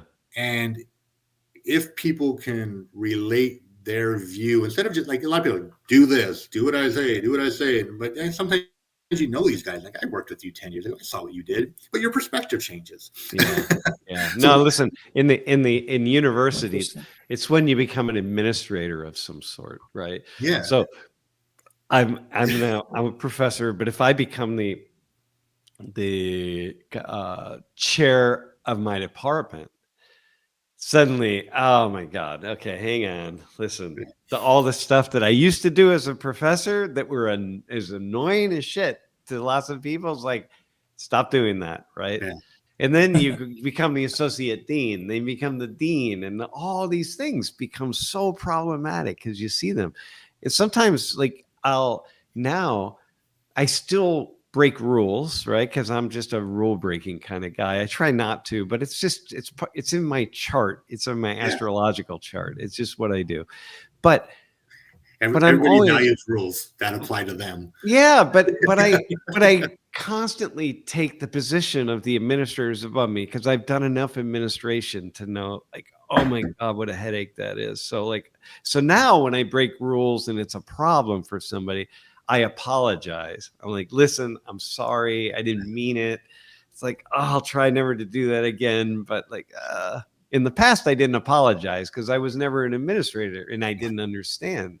Yeah, But and hey, I was talking about that with somebody just the other night, and we were just talking about like there's just things like even when I was a police officer and like I understood our records, like if I turned a report in, they had to make 10 copies of a report to make sure it goes to all the right, or not even 10, but a couple copies of the report and make sure it goes to everybody. And I'm like, I could make those copies and turn in like here's the ones for records, here's one for this, here's one for this, because I'm just doing mine. They're doing the 300 guys, and how much harder does that make their job? Why not just here's 3 copies? Just like I think if people were able to take a perspective, just everybody else is like what behaviors have an effect on everybody else. I think we'd all life just yeah. gets Well, listen, let's go back to the cops who change their behavior when they're working with you. well, Why do you, rumors and supposedly, I mean, I assume because I hear what they did, but oh, maybe I not. got you. I Right. got you. Yeah. Right. It's I not can't- clear. It's Yeah, not I clear. like I said, this is all allegedly. No, I Right. got you. I got you. Right. Yeah. Yeah, But you got to assume that happens. I mean, Yeah. because that's just part of life. yeah. Right? Huh. And so your question was, Sam, you said if you were Well, to I go back guess to it's like you have to have a certain amount of social intelligence, right? Like, Yeah. and not, and not everybody has it, and obviously not everyone who becomes a teacher or a professor has extremely high levels of social intelligence. So why would we expect police or anybody else to have extremely high levels? Like, I don't know.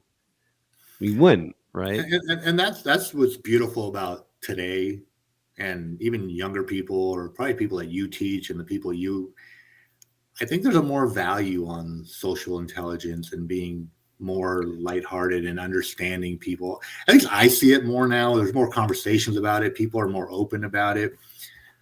And it's a good thing. I mean, sometimes it's a little too much, but but overall, there's value in, but I mean, there's also that thing where like, people want their feelings to be matter and everything. And sometimes your feelings don't matter. Yeah.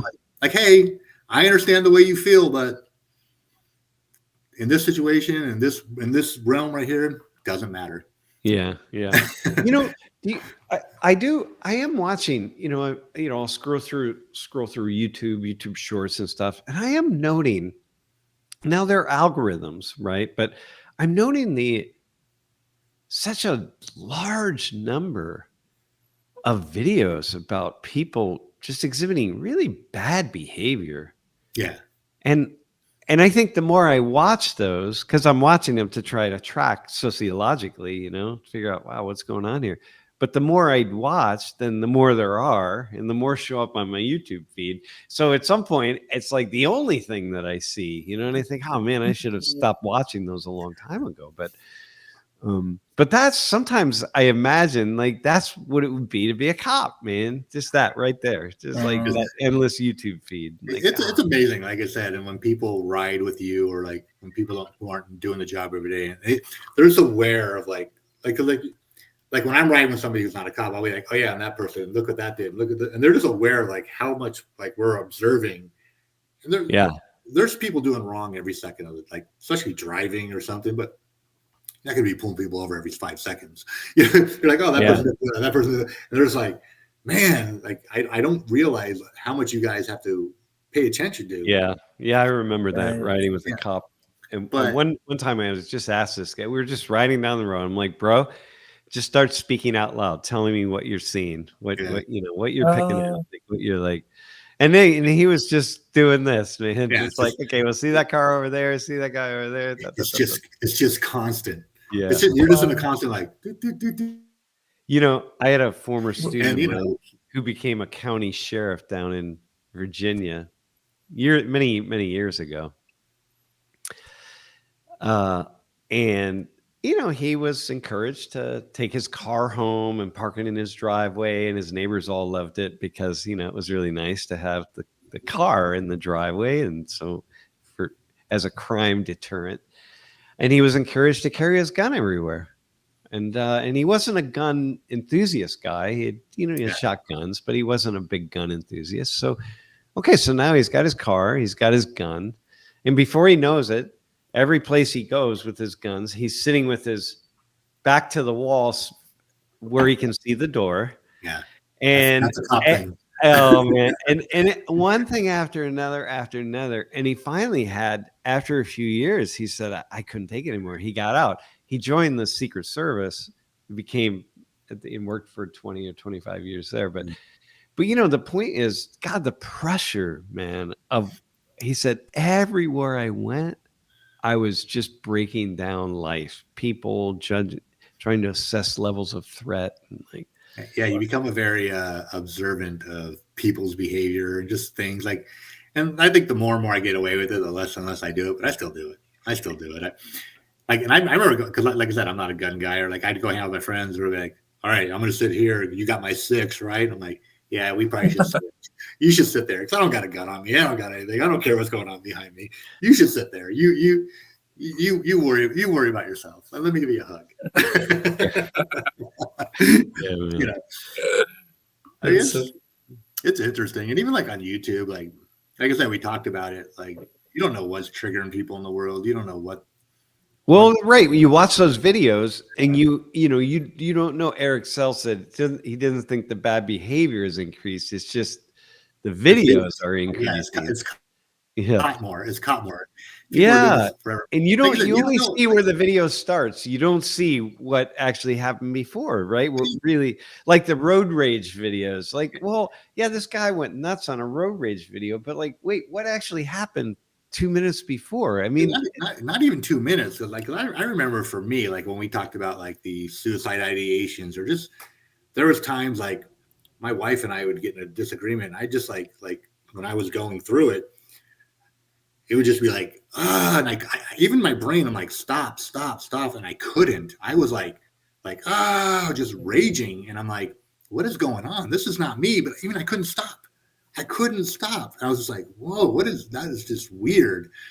And then like even like it was like when I was talking about the freeway and stuff, I felt like one hand wanted to turn, this hand's, and I'm fighting myself. Like everything was a fight. And it was just so weird to have like not that control over. And I think people don't know that, you know, something that happened to them a year ago, 2 years ago, it might be triggering them and stuff. So I mean, you know, and that's when you see people have these unreasonable reactions to certain situations, you just don't know. I just saw a TV show like that, something like that, where this lady, like, she was having a bad day and she exploded, and she went over and she's like chasing this guy, road rage, and then she crashes, and he ends up crashing and dying, and then, you know, it's Accused, that show Accused. I don't know if you ever seen it, but they do like this whole perspective of people. Oh, that's cool. Yeah, her show was like very interesting, and it's just talking about how that day can just get away from you. Like yeah. Oh no! Listen, you have to assume that happens, man. Somebody has their worst possible day. I mean, you see it, right? I saw something just in the paper, or I just saw something.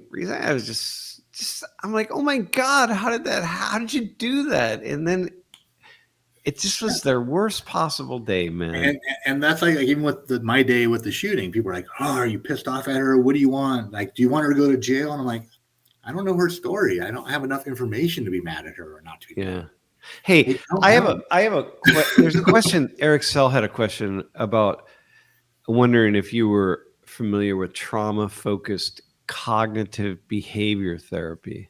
Is that the EMDR, or like where you? TFCBT. I don't know. In summary, the end game goal is creating a trauma narrative and learning what your triggers are. So I mean, I went through a lot of therapy, and like I went through, and somebody even recommended that I do EMDR, which is like a lighting thing where they go through your trauma, and so a lot of it's like I was just like it's weird. Like there's things like people can do because it's all about activating both sides of your brains to get you calm. Little triggers. Like even like all the therapy I went through, like a lot of exposure, because so like you have your amygdala and you have all this stuff that's firing off in your brain, and you really got to retrain the waves in your brain and how they focus on stuff. So I'm not sure if this is exactly what Eric is talking about, but with EMDR and stuff, like you go through the trauma and stuff, and they get your the lights and stuff go. And I think I'm explaining it correctly. I'm not 100% sure. Everybody, they recommended to me. I haven't done it. And you try to get your brain to retrace and both sides of your brain to trigger. And there's little things. I used to do this with people, especially kids. When you see somebody going through something and you can't have a conversation with them, you want to trigger both sides of their brain. So a lot of it's like just like going back and tapping your feet or tapping both sides of your body or trying to get your fingers to work opposite ways, trying to get both sides of your brain to focus. And it really can go through. And then the hard work, like anytime I felt, and like I said, I was very intuitive, or like I would have these things happen to me that never happened to me in my life. And I think maybe because I lived such a beautiful life, lucky me, blessed. It happened to me so late. I was able to recognize like, whoa, this is different. This is different. That's never happened to me. So I was able to recognize a lot of stuff, and I would work myself back. Like, okay, what happened? What was this? What was that? Was it this? Was it that? And that's where it relates to. And so I did that constantly. I still do it today. Like something, and sometimes like I went to a therapist 6-7 months ago, and we were just having a conversation. She's the one who recommended the EMDR, and my timing, life, and things going on. I just never really got around to doing it. But I know the whole process is trying to retrain your brain. So when I see Chevy avalanches, my heart will race, and I get short of breath, and and it's all about danger and getting hurt. So I really made a conscious effort to every time I saw one and I started to feel something, I started to think like, oh, it's a good day. I try to make it a positive thought. I just been doing it for 6 months straight. And I feel it being better. So it's hard because most people don't recognize in it. And I think, but therapy's great. I mean, I think, we can all use somebody to talk to that hopefully doesn't judge us. Or just, I also like, a lot of students after ask me, how am I so free about my experiences in talking? I am not a unique human being. There is not a person that I believe hasn't thought about ending it all. There is not a person that has not gone through something. I am not unique. We all go through it together. And like I said, I'm well aware I'm not getting through this world alone. There is plenty of people that has helped me in this world, and I've helped people, and there's going to be people that are going to continue to help me. And nobody gets through this world alone, and I truly believe that. And so there's no shame in my game. I like that. I think being in therapy, actually, one thing it did for me was give me the language, or help me develop a narrative through which I could actually talk about much of my inner experience of the world. But without that, it really I wouldn't have been able to do that. Without the therapy, I was just kind of lost. I didn't know what to say. I didn't know how to say it. Hey, Eric Sell has another question. Jeff, maybe you could just put it up. Yeah, here.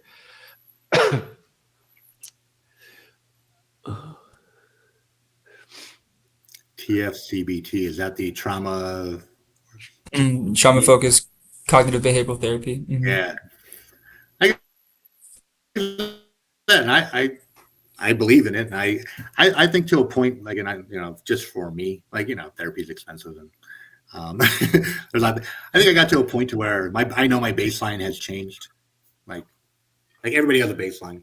I know my baseline has changed. It's very manageable for me now. I'm not to a point to where, and like even for me, there was a point where I just had no joy in life. I continued to do stuff.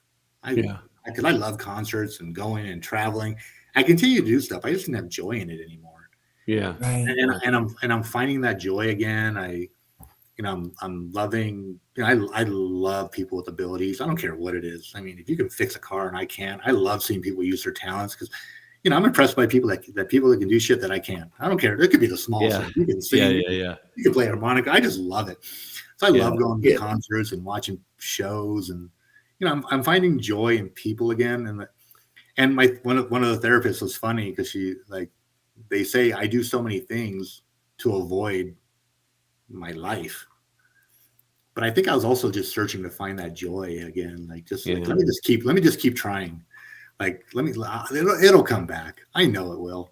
And I really think in the last 6, 7, 8 months, it's really starting to. And that's awesome. I've always loved life. But I think like when I go places and stuff, I feel that sense of joy again. Like I just didn't. Like before, I was just there. Like I was having fun. I know that, but there wasn't that joy. I think that's happening again. Dude, that's awesome. Yeah, that's key. And like I said, it took it's almost 6 years now. Like that's intense. This happened almost 6 years. How much of Saturday will be 6 years. How much of it though was okay? Here's another question though for you. How much of that 6 years was also unwiring or rewiring your brain from 28 and a half years of police work? I think because I'm not a what you call it, a tradition kind of guy. I'm not like, oh, this is what you do. And this wasn't that guy. I don't think I ever 100% bought into the police culture. Got you. Yeah, got you. No, that's clear from how you're talking. That's not it. I was always Joe. So for me to step away, it was very easy. Got you. Yeah. I was telling somebody asked me just yesterday, do I miss work? And I don't miss police work. I don't miss working. I definitely don't miss being on a schedule and having to show up somewhere every day. That I definitely don't miss. But sometimes I do miss contributing. That's why I thought this, like when you asked, hey, you want? I'm like, yeah, because you contribute to society a little. So like I thought like sometimes you just miss having a part in contributing to society. And I think therapy. They talk about different aspects of your life, and when you're younger, you're building it, and then you're in it, and then after you have all this information and all this skill, and what do you do with it? A lot of people just fade away, and you have to find a way to like give it back. Yeah. And, hey, here's a quick question from Ian. Do you have any regrets at all having been a cop your whole life? No. For your career? No, like I said, I can't say did I ever not have regrets. There's a moment in your career you're like, oh, why did I do this? This sucks. Everybody goes through it. I think it's funny. I think we all go through stages. Like when we're younger, like the first 5 years, you just want to I just want to get in the shit and I just want to do it. Yeah. And then about 5 to 10, 12 years, you're like, all right, I still want to get in it, but it's work. And then there's a career, you're like, oh, fuck, a call. Oh, you just fucking hate it. Yeah. And then like almost like you get like what they call graduation goggles. You're like, oh, I loved it.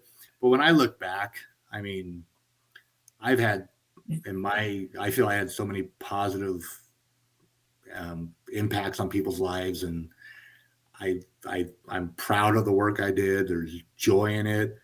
It gave me everything I have in life. Like, my trips, my house, my car, it gave me everything. I love the camaraderie we have with each other. And I look back now and I love it. I love the job. I really respect the fact that, whether you want to or not, you're going out there putting a big thing on you and it's a badge and they're driving around saying, I'm going to come into a situation and I'm going to put my safety in front of other people to protect them. You know, because once you're going to get a call to do that no matter what, even if you don't want to, it's going to happen, but you're doing it. And I don't think people recognize that. Like, there's like, I see the protests and I see people go, oh, cops, I don't see all these people in some projects and at 2:00 in the morning protecting people. I don't see them. I see me and my fellow officers protecting people who called them to come there at 2 a.m. Right? Yeah, You know what I mean? I don't know. You might know these people. I don't see you. I see us.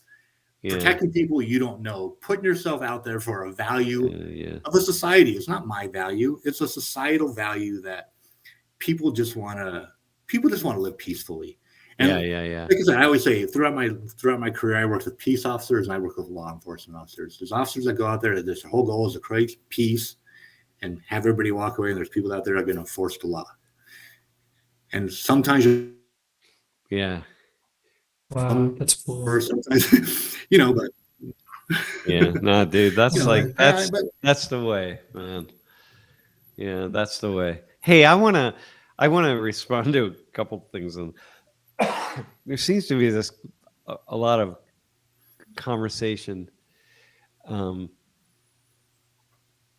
about English. I don't know what are you people arguing about with regard to English? So I just feel on the chat. Yeah.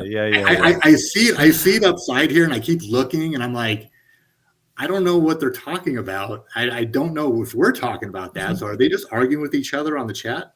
Yeah. I don't know. But so. Starting with English, something about immigrants and people to have to come here and speak English. And here's my take on this, right? If I could just say this,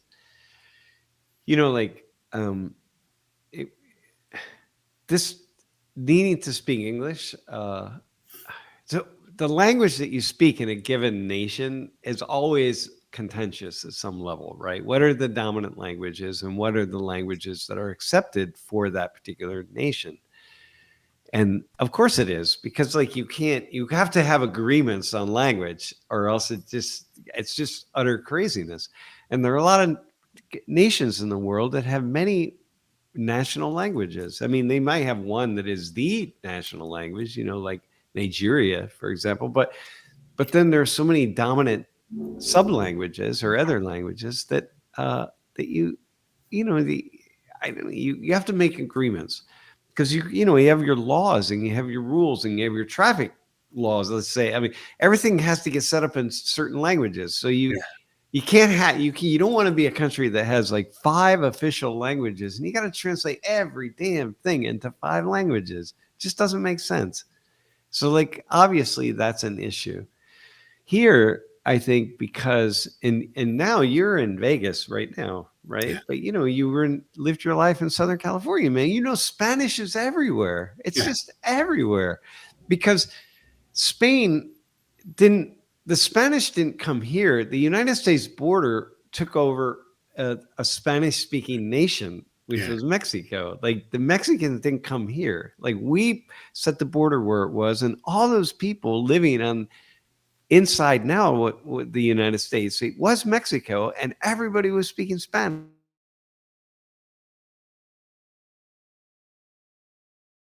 I can just talk Spanish constantly and never speak English, and I feel like I can get by with almost everybody. And so that's not inherently problematic, because it's just what it is, right? So this idea that English is the dominant language, and listen, man, it's such and now I'm responding to, I don't know if he's even still on. I have a feeling he's not on anymore, but somebody who was on the chat earlier, it's like, look, English being the dominant language is such a non-issue here in this country. It's such we have so many bigger issues, man, that we got to resolve, that one is small and tiny. Yeah. And for me, I grew up in a deaf household, so it was sign language for me. I mean, and that's not by choice, so what you're saying, my dad's not, I'm a first generation son of an immigrant, so his primary language isn't English, but it's sign language. But it's a European sign. I don't know. I just think, like I said, this. I had a trainee one time, and he was Filipino, I believe. I forgot what he was, but he used to always say, "Well, I'm not American like you," and I'm like, "Not American like me. When you talk about your family, it seems like your family's been here for generations. You're more American than I am. My family just got here." Yeah. I mean, I just think this concept of, what you should speak and what America, like, they say, oh, Mexican food and this and that. It's food in America. Like America's like, we're all, that's right. We're all here. When I travel, I'm always asking people, like about what they think the traditional American food is. Yeah. And like, there's not, everybody says something different, because it's all food here. It should all just be food here. Like, I guess you want to put a name on it, but it's hard because if you trace all the foods in the United States, the dominant foods, they all go back to somewhere. Potatoes. Potatoes. No, but I don't know. I just think like I said, that's what's here. I have a question for you, man. Yeah. Did you? Someone just asked this. Did sign language help you when working? Did you ever use it? Oh yeah, I used it. Not only did I think it helped me growing up in a deaf household and a deaf community, I think because like you said, you can have the same sign for same word, like same sign for different words. And a lot of it sometimes your facial expressions or your movements. So I think it helped me read people better, like just go through it. And then like there was times like where, because on my department, I was like one of two that signed. So if somebody needed somebody to talk to or get through to somebody, they always called me, and I'd go out there and be like, hey, and I'm not the greatest at sign. Like I always say my sign's like Spanglish. Because like I said, my dad did like sort of a European sign. My mom did ASL, and then you have family sign, and then you sort of use it and you don't, and you make up your own words in your family. It's just, so I was all over the place, but I could generally carry a conversation. But yeah, I used it all the time. I was able to, like, I think, like I said, you're able to read people. I think there's behaviors that you can read, and you can tell people are deaf. So I remember one time I was pulling a car over, and the guy was acting all weird. I'm like, what? He doesn't act like he's trying to do something. He acts like he's trying to get like he just looked like he was trying to scramble to get a pen and paper or something like that. I don't know. It just looked the actions looked familiar to me. I walked up and I'm like, hey, are you deaf? And he's like, yeah. So I'm signing with him. He's like, oh, okay, listen, I get it. But he was trying to use his phone while he was driving and stuff. I get it. Just drive. Just do your thing. And he's like, oh, thank you. But and people appreciate. Everybody always appreciates when you recognize who they are. When you see people, like if you can see people and I, like I said, I don't always do it. I'm not the best. But when you see people or you recognize what people are going through and you can just make their day lighter, that means the world to people. Yeah, man. Everywhere. Right, Elijah? I don't care where you are. Oh, yeah. When it happens to me, I feel great. It's like the ultimate gift sometimes. Right. Like I said, I remember one time I used to wear this. I saw this. There's this comedian I used to like, and he had a shirt called "Free Hugs," and there's this teddy bear behind jail, and but it says "Free Hugs" on it. And the teddy bear has all these jail tattoos and just in prison. I remember one time my wife and I were in downtown LA, and we were partying, and I was about to go into a club, and this guy goes, "Hey, you have any change?" And this is a cashless society now, pretty much. I'm like, nah, sorry, I don't, bro. He's like, can I have one of those? I'm like, what are you talking about? I look down, I'm like, oh shit, my shirt says "Free Hug." I'm like, yes, you can. And this guy's like, like if people want to be, this guy's like 6'5", and I'm like, yeah, sure, bro. And I reached around, and I gave him this big old hug, and I swear I just felt him break down and start crying in my arms. And wow. I give him, I give real hugs. Like, if I'm gonna hug you, I usually try. I give him a big old hug. I let go, and I see him crying. He's like, man, that was worth it more than any money you could have gave me. And I was like, and I just walked in, like, I'm like, all right, bro, you have I hope your night gets as better as it can. And I go inside, and of course, I'm like, okay, I just, I hug the guy, let me go wash myself. But I have those, Yeah. but I didn't care. My wife's like, what are you doing? I'm like, that's more valuable than anything. That's like, why not? Why not give somebody something that? Yeah, man. That cost me nothing. That was free. That was free. Why not? Why not? Yeah, that's right. That's right. Dude, yeah, that's very cool, man. Yeah. All right, listen, I resonate with that deeply. Yeah. Yeah, this is 1000%. Elijah. The two of you are very similar in this way. We could talk a bunch of random stories of interactions with people. Beautiful interactions. Beautiful interactions. Yeah. I know you're gonna. I felt like you were. I had one more question. If you don't Go mind. with your It's one just- more it's question. like- We've it's been like a going silly for one. 2 hours, but go with your silly Yeah. question, and then we'll cut off. So I'm always fascinated by the phenomena like when cops are on the highway. And do you ever what's it like on your side, like when you're in the car? Do you ever notice like you'll be driving on the highway and then like all the cars are like behind you? Yeah. And like they're all just like there. Yeah, You're just like the shark on the road. Like, Yeah, you it ever drives me notice that? nuts when I really have to go to the bathroom. I'm like, don't slow down in front of me. Yeah. Get out of my way. That's so funny. Like, get out of here, man. I'm not gonna pull you over, I promise. I'm just trying to I get gotta past. go. Yeah. Yeah, but I That's see it, awesome. That's funny. And but like I said, it's an It's just a easy thing. way. Yeah, it's an easy way to hopefully people keep safe because a lot of unsafe drivers out there that cause a lot of harm to other people. And True. and like I said, I laugh at it now because I see a lot of people in a hurry, and I'm just like, oh, they have somewhere to be. Yeah. I don't. Dude, that's the beauty of retirement, man. Yeah, but Yeah. That's cool. There's people that should really be mindful. You know what's really helped Right. me with driving? I used to drive pretty slowly, and then I started to drive more quickly. Not like super fast, but just a little more quickly.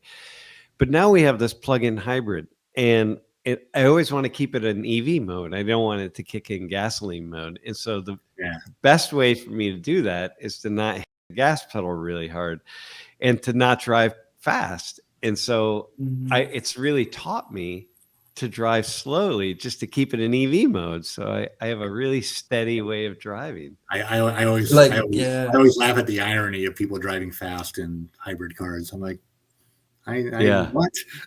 Yeah. No, you're trying to say, look at you. But I don't know. It's funny. Yeah, people are people. No. Like I said, one of my favorite things, and Sam knows I say this. I always say, I always say, people are stupid. But I know I'm people too. I'm part of the stupid. Me too. Fractal man. We've discussed crime and ethnicity and crime and race and crime and a lot of things. So, like I said, I know you want to say like I just read his comment right now, and he wants to believe that people are this, people are that.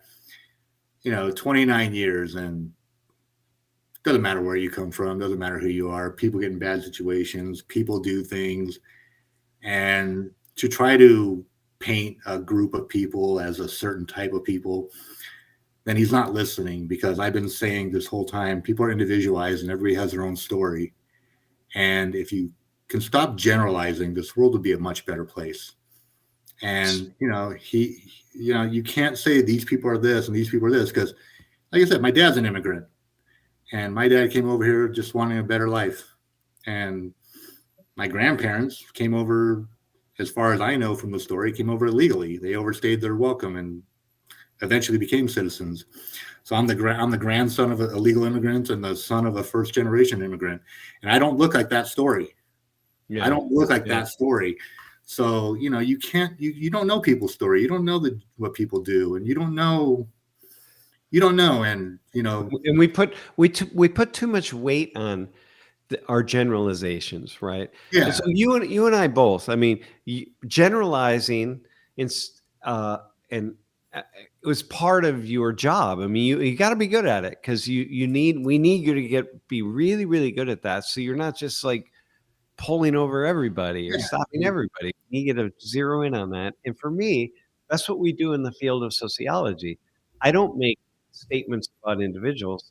I make statements about groups of people. So I need to try to pick out those things in an entire group that most everybody does, or that kind of thing. Otherwise, I have no job. Yeah, and even people that like, like you generalize, but you got to understand like your generalities can get you, but you still got to focus in on the individuals in those generalities because okay, so but go with this, but clearly different crimes are higher in some communities than in other communities. Yeah, sure there are, but I'll tell you, you can go to neighborhoods that you think are nice and fluffy, and you don't hear no crimes, but they're not. They might not be the robberies, the gun running and stuff, but there's domestic violence. There's this. There's that. There's crimes you don't hear about. There's crimes that aren't making the news because, so there's crime everywhere. Yeah, it's just not the crime that you're thinking of, but there's crime. And the vast majority of people in any community, whatever the community is, are still not committing crimes. Yeah, so, like I said, there's the majority of people in these communities are victims, or people just trying to get through their life and not be victims. And like I said, I've driven through some of the worst neighborhoods in California, and majority of people there are just trying to get through their day, are there because of economic circumstances, and just and at any given moment, nobody's committing a crime. They're all just living life. So I mean, like I said, it's the news theory of this is happening everywhere. This is what I believe. It's so this is why for me, a lot of this, it becomes not important even to talk about that crime is higher in some neighborhoods than others, right? It's like, yeah, well, it is, but no, it's the crimes you fear. It's the crimes you, like I said, there's domestic violences, and there's I don't know, all sorts of like crimes going on, and like sexual assault, or whatever. There's things happening everywhere. It's just there's a crime, like, oh, I'm afraid of getting robbed. Okay, that might happen over here more than over here. Or there's drugs running, but the people who are selling the drugs over here and running the drugs, the people in these highfalutin numbers are the ones taking them. Or they're the ones selling, but at a different level. At a different level. You're right. So I worked with a guy one time, and like I said, we were in a more prevalent neighborhood, and he would be, yes, sir, ma'am, sir, you need to move your car, ma'am, and this and that. And then we'd go in some lower economic neighborhoods, like, move your fucking car. And I'm like, what are you doing, bro? He's like, well, this. I'm like, no. I go, the neighborhood shouldn't determine how you treat people. You treat everybody with respect, and then their response and stuff can determine the level where you go. Yeah. But you being the better person you should be by throwing this uniform on, should start off at a level of respect and understand that it doesn't matter where you are, because maybe not everybody's here by choice. Maybe not everybody there is by choice. Just give people their due. Give people their so no matter what neighborhood you would go into, you still would have in your mind, look, the vast majority of people here aren't committing any crimes at all. I truly, like I said, I've always loved people. People are fantastic, and okay. I just think like people. Well, no, but this is important though, because okay, so if you have that mentality, so I can go into this neighborhood over here, and I don't know, like 6% of the people are committing crimes, and then I go over here and it's 8% of the people are committing crimes, and over in this other neighborhood it's 4%. Well, there's not that. Okay, those are crazy percentage. I mean, it doesn't. I'm just making that up, but it doesn't matter. They're not that different. Yeah, there's because 90% of people are just great. Yeah. And I'll tell you one thing. In my experiences, in the neighborhoods everybody wants to be in, they were more pain in the asses and assholes than the neighborhoods that weren't. Like they had a level of, you work for me, and this is what I'm going to do, and I'm going to call this person up. And you're like, whoa, come on. We don't need that attitude here. Like, there's more of a sometimes a looking down on, but and not with everybody, but you have that. So I mean, I don't know. I just think we need to get away from just thinking the worst of everybody. Okay, but listen. So Fractal Man just says, yeah, but it's 2 a.m. and I got to stop for gas. Am I going to stop in Compton? Am I going to stop in this one neighborhood, or am I going to stay on the freeway another 2 miles and go to a different neighborhood? You're gonna do what you're safe, but 9 times out of 10, you're gonna be safe in both areas. 99 times, yeah. Yeah, 99 times out of 100. Because crime happens anywhere. And I'll tell you one thing: people that live in Compton and stuff, they don't rob people in Compton. They go to areas where the money is. So when you go down the street to the gas station that you feel safer, and that's where you're most likely going to get robbed. You're not going to get robbed in Compton. You know. Yeah. Interesting. It's just that's coming from a cop who's worked there. So I used to live down the street from. I technically almost bought a house in Compton when I was trying to initially buy my first house. I couldn't afford anywhere else. I was going to live right in the middle of Compton. Yeah. And I took the train to work and I walked, and people used to think I was crazy. I used to walk through neighborhoods at night going to walk. Like I'd get off on late shift and I just walk to the train through the neighborhoods that people would, and everybody thought, oh look, it's a cop, because why am I walking through this neighborhood? But generally, things didn't happen to me. I just think, and even then, I just think people have this. I know you're going to do what's going to keep you safe, and you're going to go places, and I understand keeping yourself safe, but to project your things on because what happens is you don't just protect yourself, you project your belief on the city. Yeah. You project it on everybody you see that's from that city, everybody or who looks like they're from that city. Exactly. Yeah, that's right. That's right. And that's where we as a society goes wrong. Yeah, that's right, man. Yeah, that's I've met some of the greatest people from everywhere. That's right. Now this is the problem. You got to go go to some really wealthy Hispanic or Black or whatever suburbs or places, really wealthy neighborhoods, man, and be around people who are rich and wealthy and well off, and then suddenly you got to break these molds, or really poor white areas where you're like, oh man, where they're violent and poor, and so you got to break that stuff up, and you got to change your way of seeing things. For me, that's one thing that I have always done in my life. I just want to switch the roles. I want to switch it around. So right now, I'm a sociologist. I'm pretty good at what I do. Yeah. But man, when I'm around, we were in, I don't know, man, it's just wild.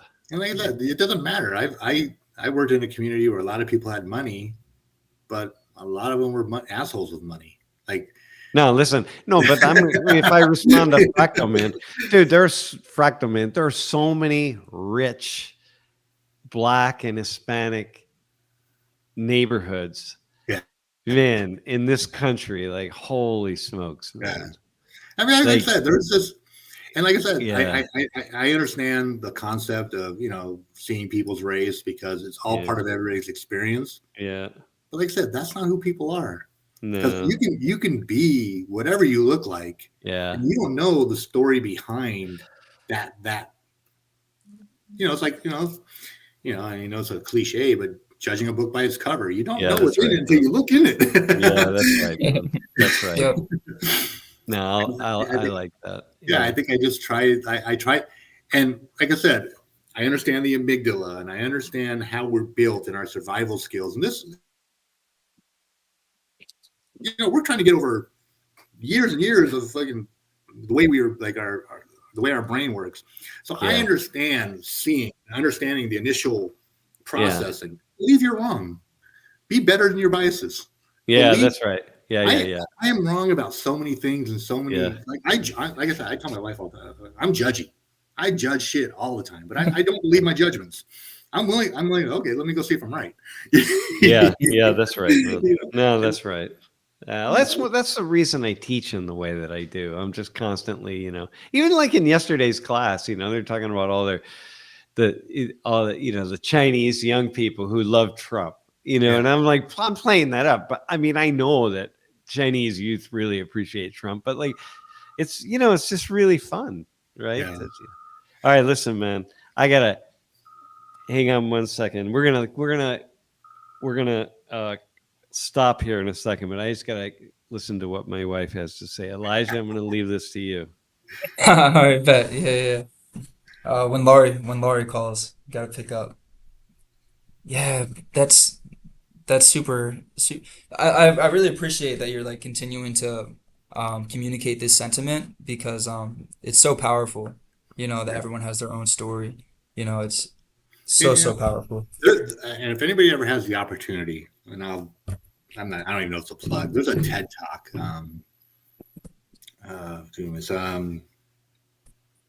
Shoot, and now I can't remember the name of it. But it's a story about like it's called my own story or everybody's story. I wish I could remember it. But it's this lady. Yeah. She talks about how she had a perspective of people she thought, and how when she went and stayed with this family, and she's like, oh wait, my beliefs are wrong. Like I said, just accept that you could be wrong. I mean, you might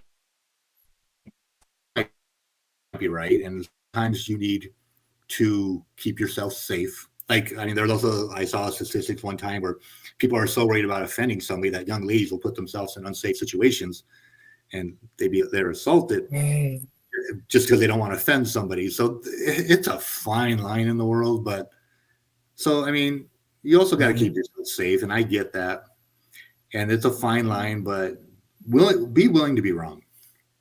Mm-hmm. And not only when you think you're wrong, but be willing to be wrong. Yeah. Okay. Listen, let's end it right there, man. Let's end it right there. We're 2 hours and 15 minutes in, man. This is the longest ever. Flew by too. All right, listen, man. Joe, be well, and we will we will stay in touch. I appreciate it. Appreciate everybody who listens and watches and is willing to expand their thought processes. I appreciate it. Yeah, no, there'll be a lot of folks watching the recording, so we don't get a lot of people live, but people watch. Yeah. If you're taking the opportunity to try to expand your thought process and get better, more power to you. Yeah. And hopefully I'm a part of that. Yeah, thanks, man. Yeah, and I'm glad I got to meet you and continue to learn. Like, I learned so much about the complexity just within your role and what cops go through. So I appreciate. Dude, it's cool, isn't it? Moment. To really open your mind so like that. Complex. Yeah. You offered a lot of really cool angles, that I got to see into. Yeah, and there's probably so many more. I'm probably just touching the tip of the iceberg. Yeah. Right.